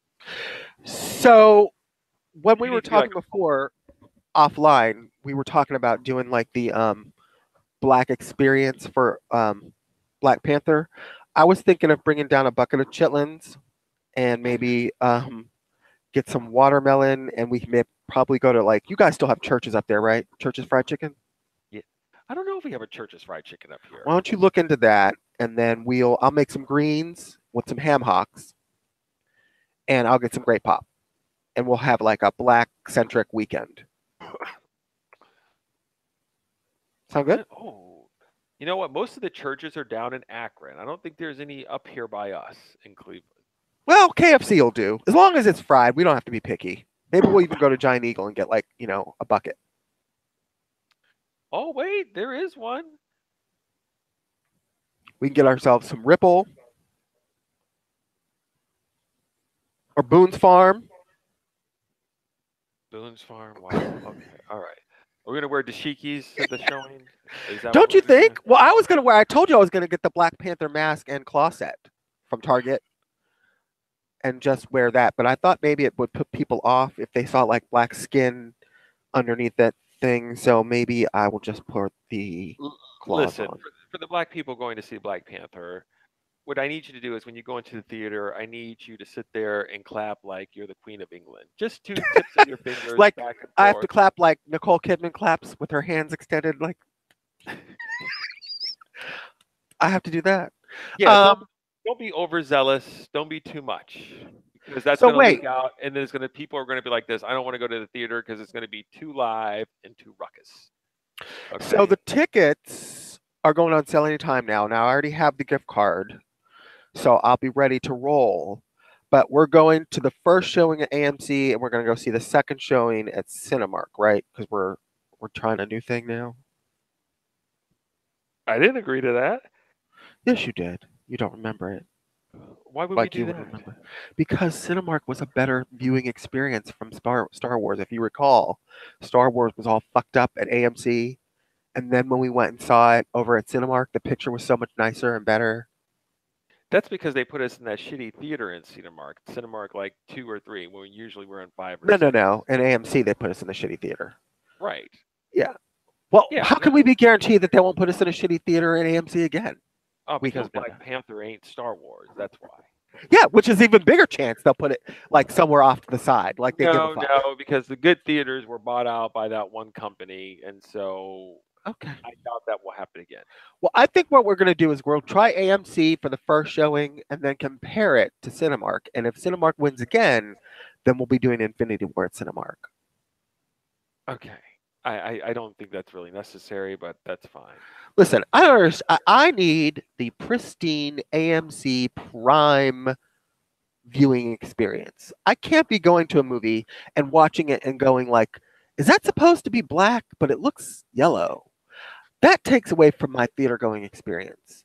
The first showing, I think, was substantially decreased for me of Last Jedi because we had a shitty subpar viewing experience. When Poor we went, acting ruins my experience, okay? right, of course. But when we saw it at Cinemark the second time, and the picture was so much better, I enjoyed the movie at least 25% more. Just saying. You're in charge of it. You have the money, so that's fine. Okay. All right. Here we go. Box office receipts. I've got no sound for that. I only have this. Barcelona ist so vernichtet und flach versetzen, dass alles rettet. I'll translate. What happened to the sound? What happened to the box office sounds? Well, that's on a soundboard. Our budget went out the window when I had to pay to unfreeze my pipes. Really? Yeah, I have a cigar box of all the funds that we get for the show, and I was going to use that, but then I had to do overhead. That's when I'm going to put down overhead for the show. That's really Maybe we fucked up. should get it incorporated. Then I could write some of this shit off. Wow. Okay. The number one movie, and you're right about The Rock, is Jumanji: Welcome to the Jungle. I don't understand why this movie is making so much money. I don't get it. This movie cost $90 million. Looks like something that even I might even watch on my DVD queue, and I watch everything. And this movie has made over $500 million, Bill. I mean, the original Jumanji didn't even come out that long ago. It was probably 10 years ago. You got Kevin Hart. You got The Rock. I mean, we've seen that trailer multiple times this fall at movies we've gone to this year. And both of us agree, which we normally don't agree on anything about this stuff, that this looks like a stinking pile of shit. Yes. Yes. It's once again, it's basic. It's just really very simple. It's a very simple thing. Let's have The Rock and Kevin Hart. Here's some lines, and we'll do some stupid shit. It's the type of stuff that you watch for like 20 minutes, and it's kind of cute. But then an hour into it, you're just bored because it's just the same thing over I and was over bored again. before the fucking 2-minute trailer was over. It's like a Saturday Night Live skit. I mean, I just don't understand. If $500 million. stinking piles of shit are successes, then why isn't something that is maybe less a stinking pile of shit, even if you wanted to say Justice League wasn't the best movie of the year, I would still go see it before I'd go see Jumanji. And yet it's made 50% of Jumanji's box No, office maybe take. this is the crowd that is just appealing to. People just want to really just have fun. Fun and Justice laugh. League was It's balls of fun. very, very simple. Okay. I don't understand, but okay. I don't understand it either. I'm just going to put it down as The Rock and Kevin Hart. That's what Is it is Kevin right Hart there. that popular? Yes, Kevin Hart's very popular. But he cheated on his wife. Does that not take him down a notch or two? He's a man. He's likable. He's forgivable. He's So what is it? apologized. You have to do ass He's al- rape before you can get taken down from like box He's al- office champion? He's also apologized for it too, Bill. He's apologized. Okay, so He it's said okay then. As long as you say I'm sorry, like if you stick your What, dick what do in you like what do you want to do? You want to flog him in the square or something else like that? You want to chop off a digit? The man Well- came out immediately and said he made a mistake. I don't know if immediately is really accurate, but okay, he came out and said he made a mistake. Okay. So What then more you want to do? I mean, I- you want to ground them for a week? Okay, that's fine. What else did you? I mean, hello. I don't hold it against Kevin Hart. He made a mistake. apparently neither does anyone else. So I'm fine with it. If anybody that's got to hold him to this, it's his wife. So when it comes out that, because where there's smoke, there's fire, that it wasn't just this one woman he slept with outside of his marriage, maybe he was doing some kind of other, maybe it's not like ass rape or something, but maybe he was doing like, lots of whores down in Vegas. Then Did they sign consent forms for voluntary sex? yeah, let's say they were all 18 or over. Okay, I'm cool. I'm still gonna hopefully his next show. So, but okay, so that's fine. But if some bitch comes out and goes, he pinched my ass while I was waiting to go see Jumanji in line at the movie theater, then he's going to be fired from all future projects. Is that how that works? Because it was sexual, unaccepted behavior. Not at your harassment. job, Bill. We don't do this behavior at your job. And if you have a morality clause, maybe you shouldn't be engaging in this if you don't want it to affect your bottom line. Hey, listen, if you're a billionaire, then you can engage in type of this stuff. But if you still need the money, then I suggest you not engage in this activity. So you Do can the sleep with crime, all do the the time. whores you want as long as it's consensual. But if you happen to bump up against somebody's breast while you're walking down the hall carrying coffee for the rest of the office, then somehow you have to be drummed out of town. Is that how we work? Yeah, the way you say it, you act like somehow like that's the first time he's probably rubbed up against her nipple. He's probably done it 50 more times and she's just reported it once. Okay? We know how this goes down. We're not all sitting there being all sly like the man just like, I just really bumped her into the coffee. And then I told her ass looks great in those G's. It's the only time I've ever said that before. Yeah, okay. I'm a man. I know how it rolls. You're a man. You should know how it rolls. I do. I feel like there's some kind None of of these men are walking by being all coy going, I just accidentally bumped into her breast. They're not doing that. You know exactly what they're up to. I feel like the judgment is somehow off kilter when it's okay for you to have consensual sexual relations multiple times outside of a committed marital relationship. I guess it's about the other person feeling imposed upon, though. Like if you look at somebody's areolas that happen to be peeking through their t-shirts because their t-shirts are like 4 sizes too small, and it's like a V-neck, and then you want to like maybe get a glance by accident, then somehow, you get called into the human resources department and put on 6-week suspension. But as long as as long as you're both paying for the hotel room, then it's okay. Yeah. I feel like there's something off about That's all exactly it, Bill. Because you know what? I go to a job every day, surrounded by women. I come home to you and I call you on the phone and go, "Hey, Bill, guess what? I don't know. I'm in trouble because the secretary was by the copy, and I was like, you're looking really good in those jeans." You know why? Because I know what's proper. I don't have to go through some sort of training course to know that at work you don't engage in that behavior that you do out at a bar or maybe at the club or at the gym or maybe at the grocery store. You don't do that at your job. These are with people you work with. I mean, this is not very complicated. Can I ask you to keep your hands and not say anything appropriate to the staff? How hard is that? The only person that has trouble with this is the president. I mean, but outside of that, I mean, I come mean, on. he is the leader of the country. Does he not set the tone for the behavior of everyone else in it? That's what's acceptable and what isn't. I mean, if he Bill, is like the leader of the free world, is he not? If he's allowed to say, you grab them right in the pu, you know what? Then not everybody else is allowed to say that, because it seems like if there's a role model in the country, shouldn't the president be at the top of the list? I mean, honestly, I don't think it's very basic. If you can't follow the basic rules, then I feel that you've got some sort of other mental illness going on. You've got problems, and maybe you should be fired. But maybe that's what it is. But why is one person exempt from the same rules that other people aren't? Yeah, Who's exempt? Kevin Hart?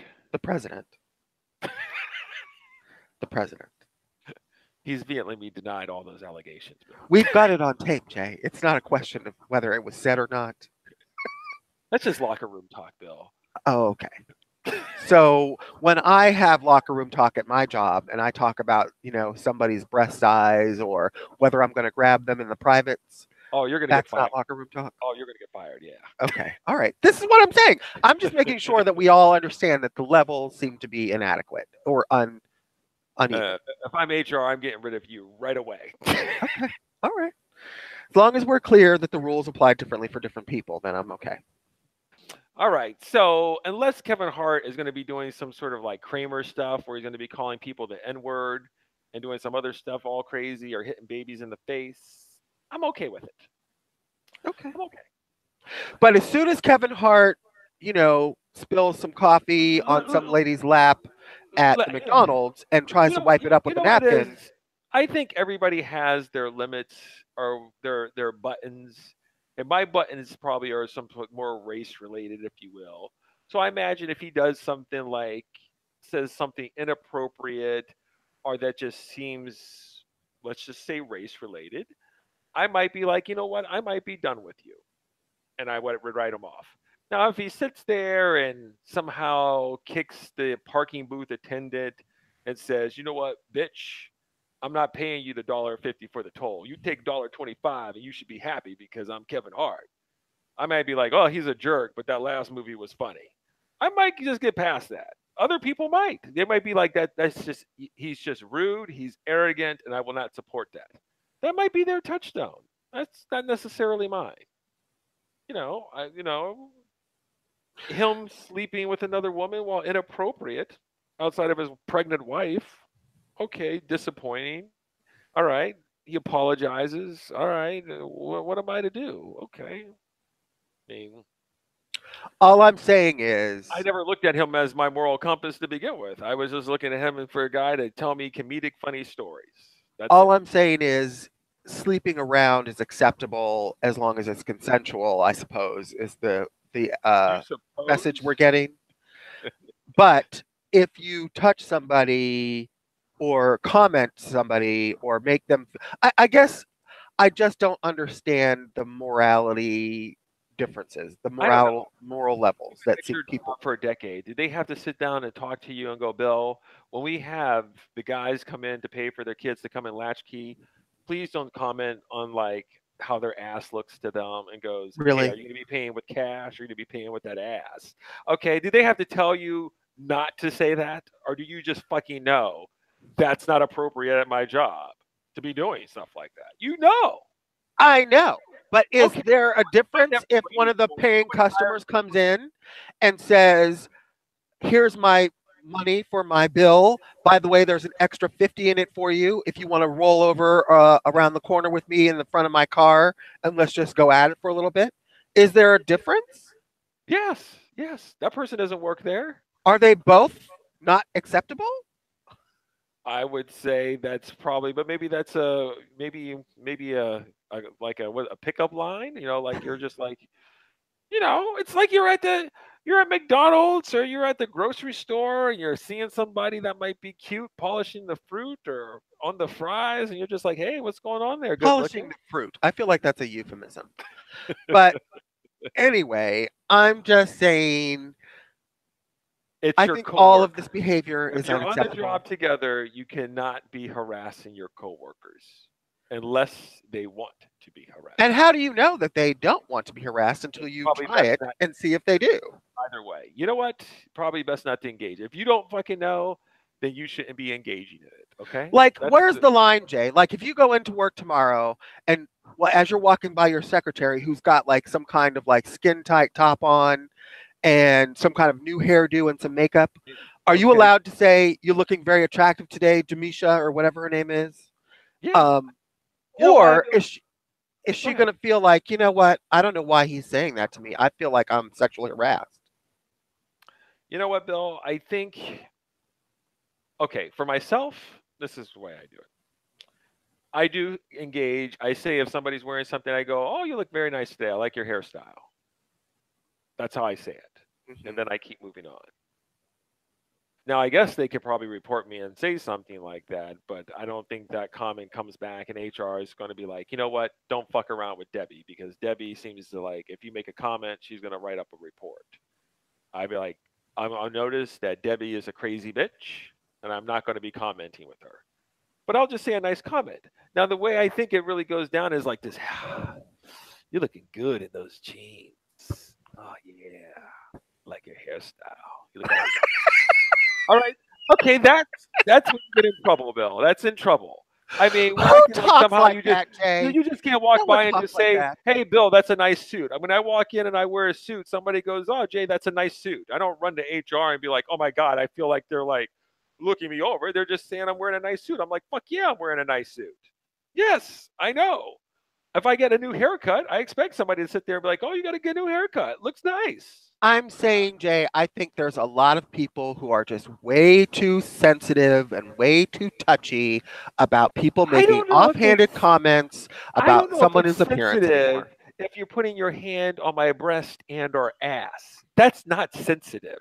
You should I not be mean, touching someone. You do not touch people at work. some people are just physical people, Jay. Some people express themselves physically. So somebody rubs up against your moob or somebody touches your ass cheek or something.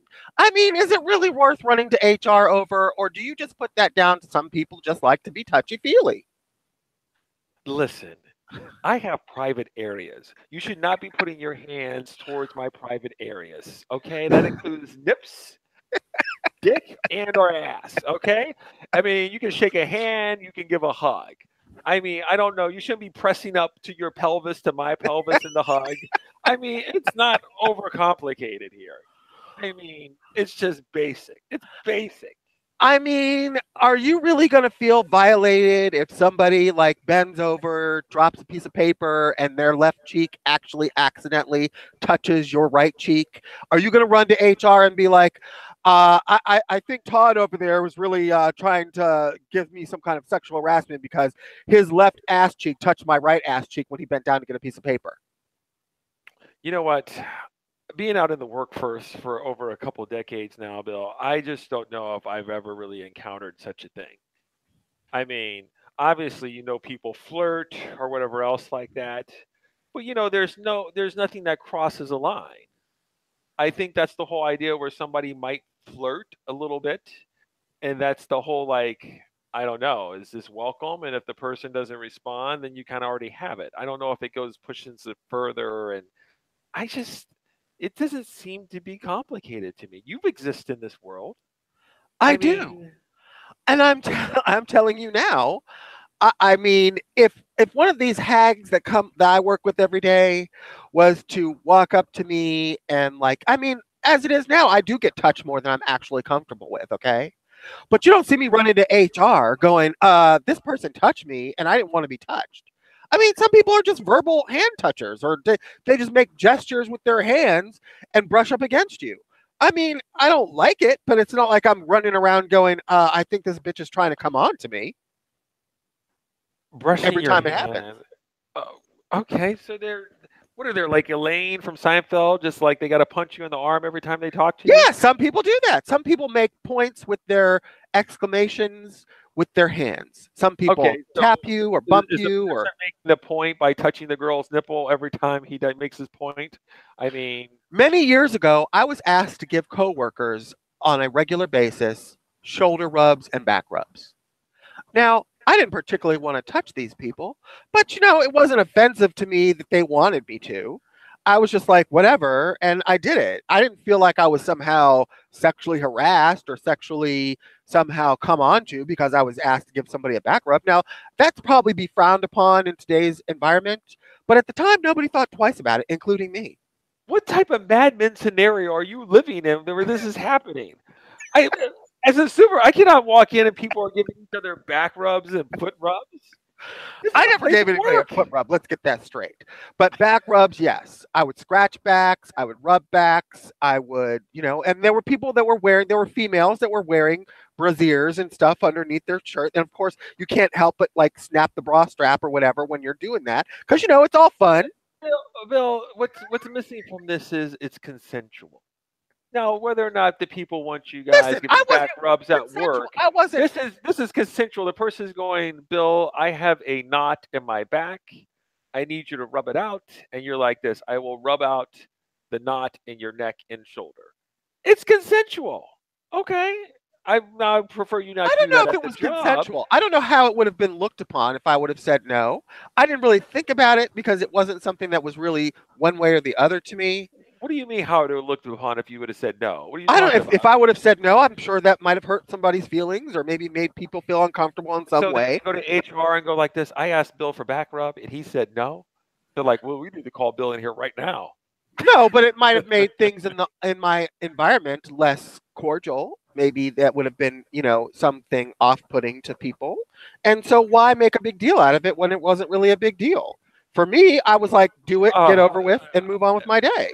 This is not. I feel like this is not the lesson that our listeners need to be hearing here. And I'm sort of, just, you're just like, I'm keeping it on the 100 real with you. you're just like, I just need to comply with this. What if they'd have been like this? So, Bill, I need you to do some other things for us too. And once you get finished with the copier, how about you meet me in the back room, the rec room, and do something else for me? And you're just like this. Well, might as well just do that too and get along. I mean, if I don't know if listen, you're right. It's not the best example because I don't know if there's there's probably some things lines I wouldn't have crossed. I'm just going to leave it there. I'm just saying I think people in today's society are a little bit more touchy about being touched than they need to be. How about this? I bet if they came out with a new policy tomorrow, starting in February, that if somebody has some sort of like contact where somebody was asked to get back rubs, the company is going to give you a payout of $100,000 and you can retire 3 years early. I imagine you'd be making a complaint sometime soon. Let's put it this way.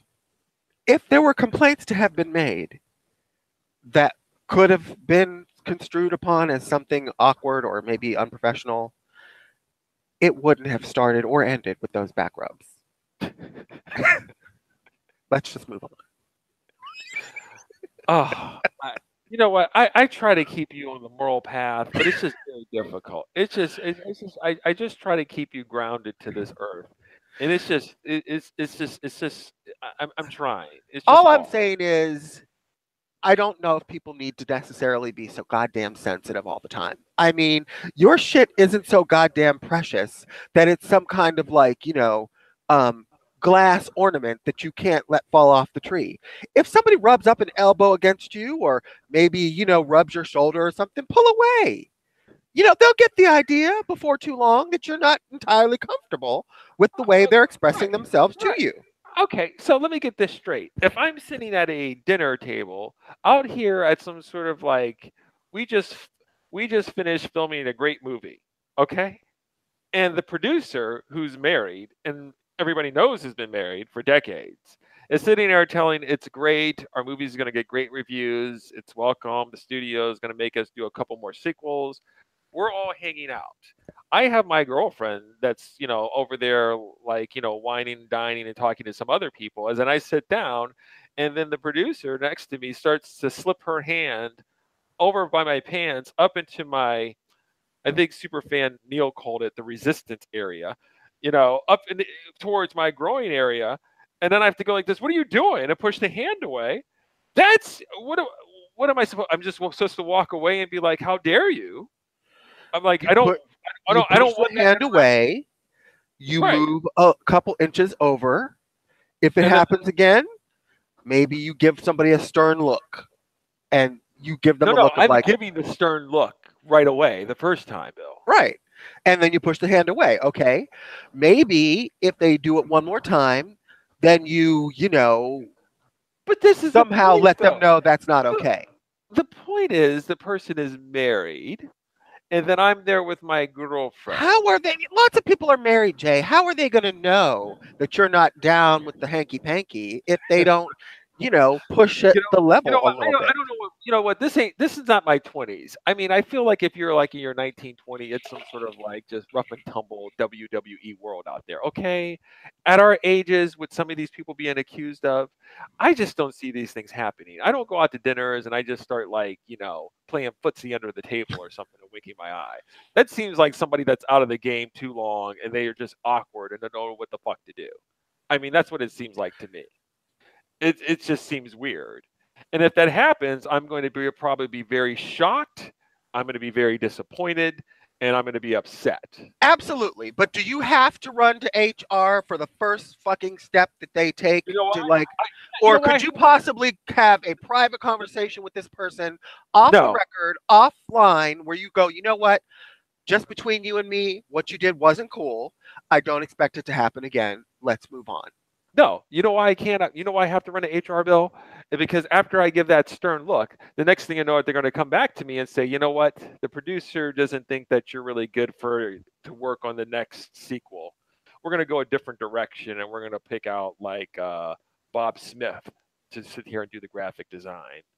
And I'm like, what are you talking about? I won an award for my work. They're like, yeah, but the producer wants to go in a different direction. Oh, okay. That's what's going to happen, Bill. And this is why, Jay, unless you're being somehow egregiously pushed upon, this is why you play the game. I can't. Wait. We're Superfan Melissa. This is for you because I'm doing the same thing right now. Bring it to me, figure.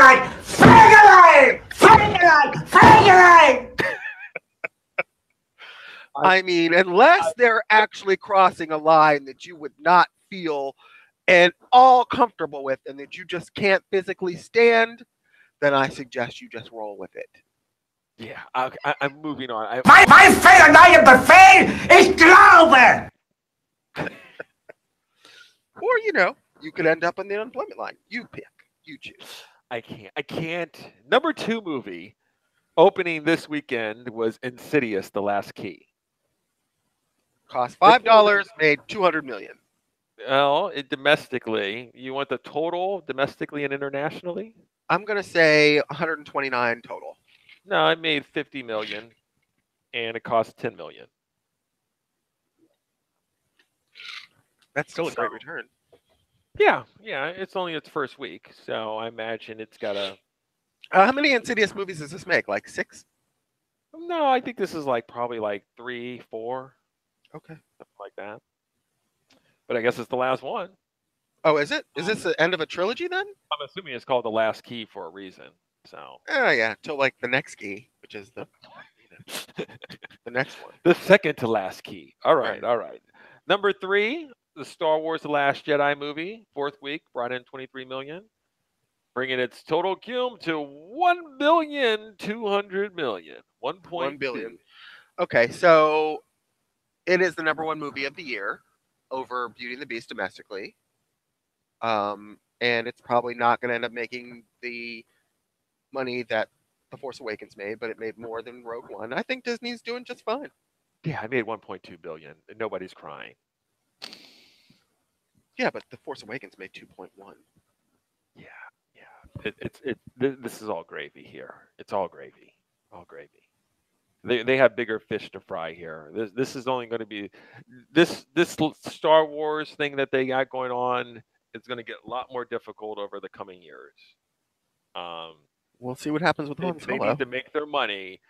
But eventually, as with all things, it's with Marvel too. It hasn't happened yet, but there's going to be something that ticks somebody off. There's going to be some articles. You're going to have to sit there and go, "Why did you do that?" That's Well, the stupid. thing about it is the Last Jedi is doing that. It's actually really upset a lot of Star Wars fans. Oh, Um, it's already but started early for them. yeah, but Yeah. not to the point where it's affected box office yet. There's the kind that upsets people and it still makes money. That's like the Transformers paradigm. And then there's the kind where it upsets people and it doesn't make money, which is what we'll call the Justice League paradigm. Right. And I don't know how that's going to work with Star Wars, because they have such a strong contingent. It's sort of like when Trump says, like, I could shoot somebody in the street and people would still vote for me. It's Right. that type of thing. Like, I don't know where the line is for the people who are so loyal to Star Wars. They Maybe it want to will be complain, Han but they Solo. will still go buy a ticket. Yeah, I think Han Solo might be the one for them. But of course, you never know. Yeah, that's not like an episode film right now. There's still that has that whole thing, like, that's not necessarily like, I don't know, part of it. Right. Episode 4, 5, 6. This is just a side. It's just like a side thing. So if it doesn't work, the overall main franchise is still intact. They're just exploring some new shit on the side. Right. It's kind of like the Marvel way of doing things, like these little 4 and 5 and 6 tier level hero movies like Black Panther and Ant-Man. They cannot necessarily work, and the franchise won't be thrown off because they always can go back and put them in the Avengers. It's the same way that Star Wars is working, where these little side movies might not work as well, but they'll always have the main franchise to fall back on. Okay. It's You're right. kind of hedging their bets. It's like they're sort of being experimental a little bit, but they also have sort of a backup where DC doesn't really have that kind of backup. Justice League would have been that for them, but it didn't work financially for them, so it doesn't have that kind of guaranteed backup plan that these other franchises seem to have. Okay. The number 4 movie is The Greatest Showman. It's also out in its third week. It's pulled in total, domestic and foreign, $150 million, on a budget of $84 million. So it pulled in another 13. It's gotten really good reviews. It's not that the reviews even matter to me. It's just that I don't know. I've just been so like The Last Jedi has really like enraptured me to the point where like all I'm watching anymore lately is like Star Wars. So I'm kind of like in a groove and I don't really feel like getting out of it yet. So maybe that's why, but I do want to see that movie. Okay. The number 5 movie is Pitch Perfect 3. Cost $45 million. It brought in another $10 million, bringing its total cum worldwide to $140 million. So is that really And the how much last did the call for the pitches? Yeah, did you see the other two? Yeah, I did. And I enjoy those films. okay. I really just like the numbers. The little singing a cappella things. I think Which those is are kind of interesting cool. because you don't like musicals. So No, I like the a cappella type of shit. So okay. I could do without all the other jokes in between.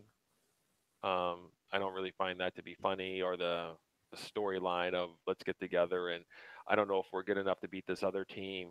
I could probably do with all that nonsense and just actually just have them kind of just do the little skits and sing the songs Okay. a cappella. I that's really what I need. I don't need all the other nonsense. It's a comedy, right? Yes, it is a comedy. Okay. I don't know. I like musicals and those movies just never appealed to me. We haven't talked about like all the lists for the top movies, the top 10 movies. People came out with their lists. Top No, but 20 I did movies. tell you last time to think about what your favorite movie for the year was going to be since I already told you mine and you were supposed to tell me yours. So Yeah, let's have it. haven't. I've seen all these lists. I'm feeling a certain way about it, but Fuck the I lists. mean, Who cares about these people's lists? I want to I know know, what yours is. I understand that, but it's just got me thinking on certain things. So I still don't have it yet, Bill. Really? So I need some more Is it going to time. be March before you come up with your favorite movie of 2017 then? Well, it might be March by the time you finish Stranger Things, so maybe we'll both be Wow. on the same page. So I don't know. Sizzle. I don't know why is it taking you so long? Do you not have a movie that you think about as enjoying more than any other movie that you saw last year in any way? You know what? Maybe that's the case for 2017. That was the case in 2016 too. Is this going to be the case every year from now on? No, I mean, I had Whiplash and Boyhood. Those were my top movies. Was like 2014, bitch. Well, it says something about the movie industry. Step your game up. Okay. I see that Downsizing is still pulling another $2 million to bring its total cum to $22 million on a budget of $70 million. Way to go, Matt Damon. Alec Baldwin and Neil or not. What else here? Coco. Did you see Coco? I did not. What are you talking about? I thought you were going to go see this. This is going to get into something political, so we should just probably move on. It's just that it just doesn't speak to me. Okay. I thought you were going to go see it. I was going to go see it. I was going to go see The Greatest Showman, too. I don't know. It says something when even I, who only go see certain movies, don't even go see some shits in my wheelhouse. That's pretty bad. Is Coco Pixar? It is. Oh, we're going to probably have to talk about this off air then. That's fine. What were we going to do if we were to do PC podcasts like after dark? I mean, I'm not looking for people to come storming my house like throwing fucking Molotov cocktails through my windows, okay? So I don't know if there's even certain things we need to be talking about after dark. Off air. You're violating your rights. We're going to have to get rid of you. You said some inflammatory shit. Even for us, it's offensive. Yeah, I don't need the FCC calling me going, this shit just can't be on the airwaves of any kind. So, yeah. Okay, well, Coco still made $600 million. Yes, so. It made a shit ton of money. I'm glad I'm glad it's doing well. It's just not subject material that I feel like I need to be investing my time and money in. Okay. All right, Bill. Well, that wraps it up over here. So what are you doing for the rest of the afternoon? Hanging out and doing your I'm going to upload this show. I think my woman's headed over here in about 30-some minutes, so I got to go take a shower and then head out and do some grocery shopping. I don't know how you do grocery shopping this late in the day. Like, it's like 4 o'clock, and then you have to turn around and go to work tomorrow? Ugh. I know. Ugh. I have to do it early in the morning. I'm not excited about it, I'm not excited about it. What about you? What do you got going on for tonight then? Chillaxing, probably watching Star Wars, A New Hope movie, and maybe that's about it. Okay. Well, that's good. All right. We're going to go to work again, and then we'll just pick up later. Yep. And we'll have our Coco discussion offline tomorrow. Yeah, all right. That sounds good. Here, let me upload this real quick. Here we go. Pull that up there, and let's see where we're at. How's that? Very nice. All right, Bill. I'm slowing down here. My energy is waning. We got through episode 79. I can't hear you. It's so loud. There, that's better. You're like an old man. Yeah. Man. All right. As usual, shout out to our fans. Always keep your comments coming at popularcinemapodcast@gmail.com. Bill, do you want to read off our phone number for fans who want to call? Yes. Only I don't know it, but I do know the Twitter. It's at PopCinemaCast. Ooh, yeah, we haven't done that there before. Yeah. As usual, you know the phone number? I think it's. I thought it was disconnected. No, it's not disconnected. I don't remember it right now. I have to look. Oh, okay. Well, that's good. Let's bring it up and then not know it. That's good. As usual, thanks to Superfan Nadia, Melissa, and Carlos for always listening to the show and giving some sort of comments. It's always well appreciated. I feel like we should probably just send the show out direct to them in email. Because there are only 3 listeners anyway. Maybe we should just have like a more exclusive club. Oh, the special delivery? Yeah. Straight to your inbox. PCP by email. Like read receipt on it, and they never open it, and then I'm always like, they opened it and they haven't. I feel a certain way about that. Yeah, I don't know if I think I'd be okay with it. All right. Okay. Peace. See you on episode 60. See ya.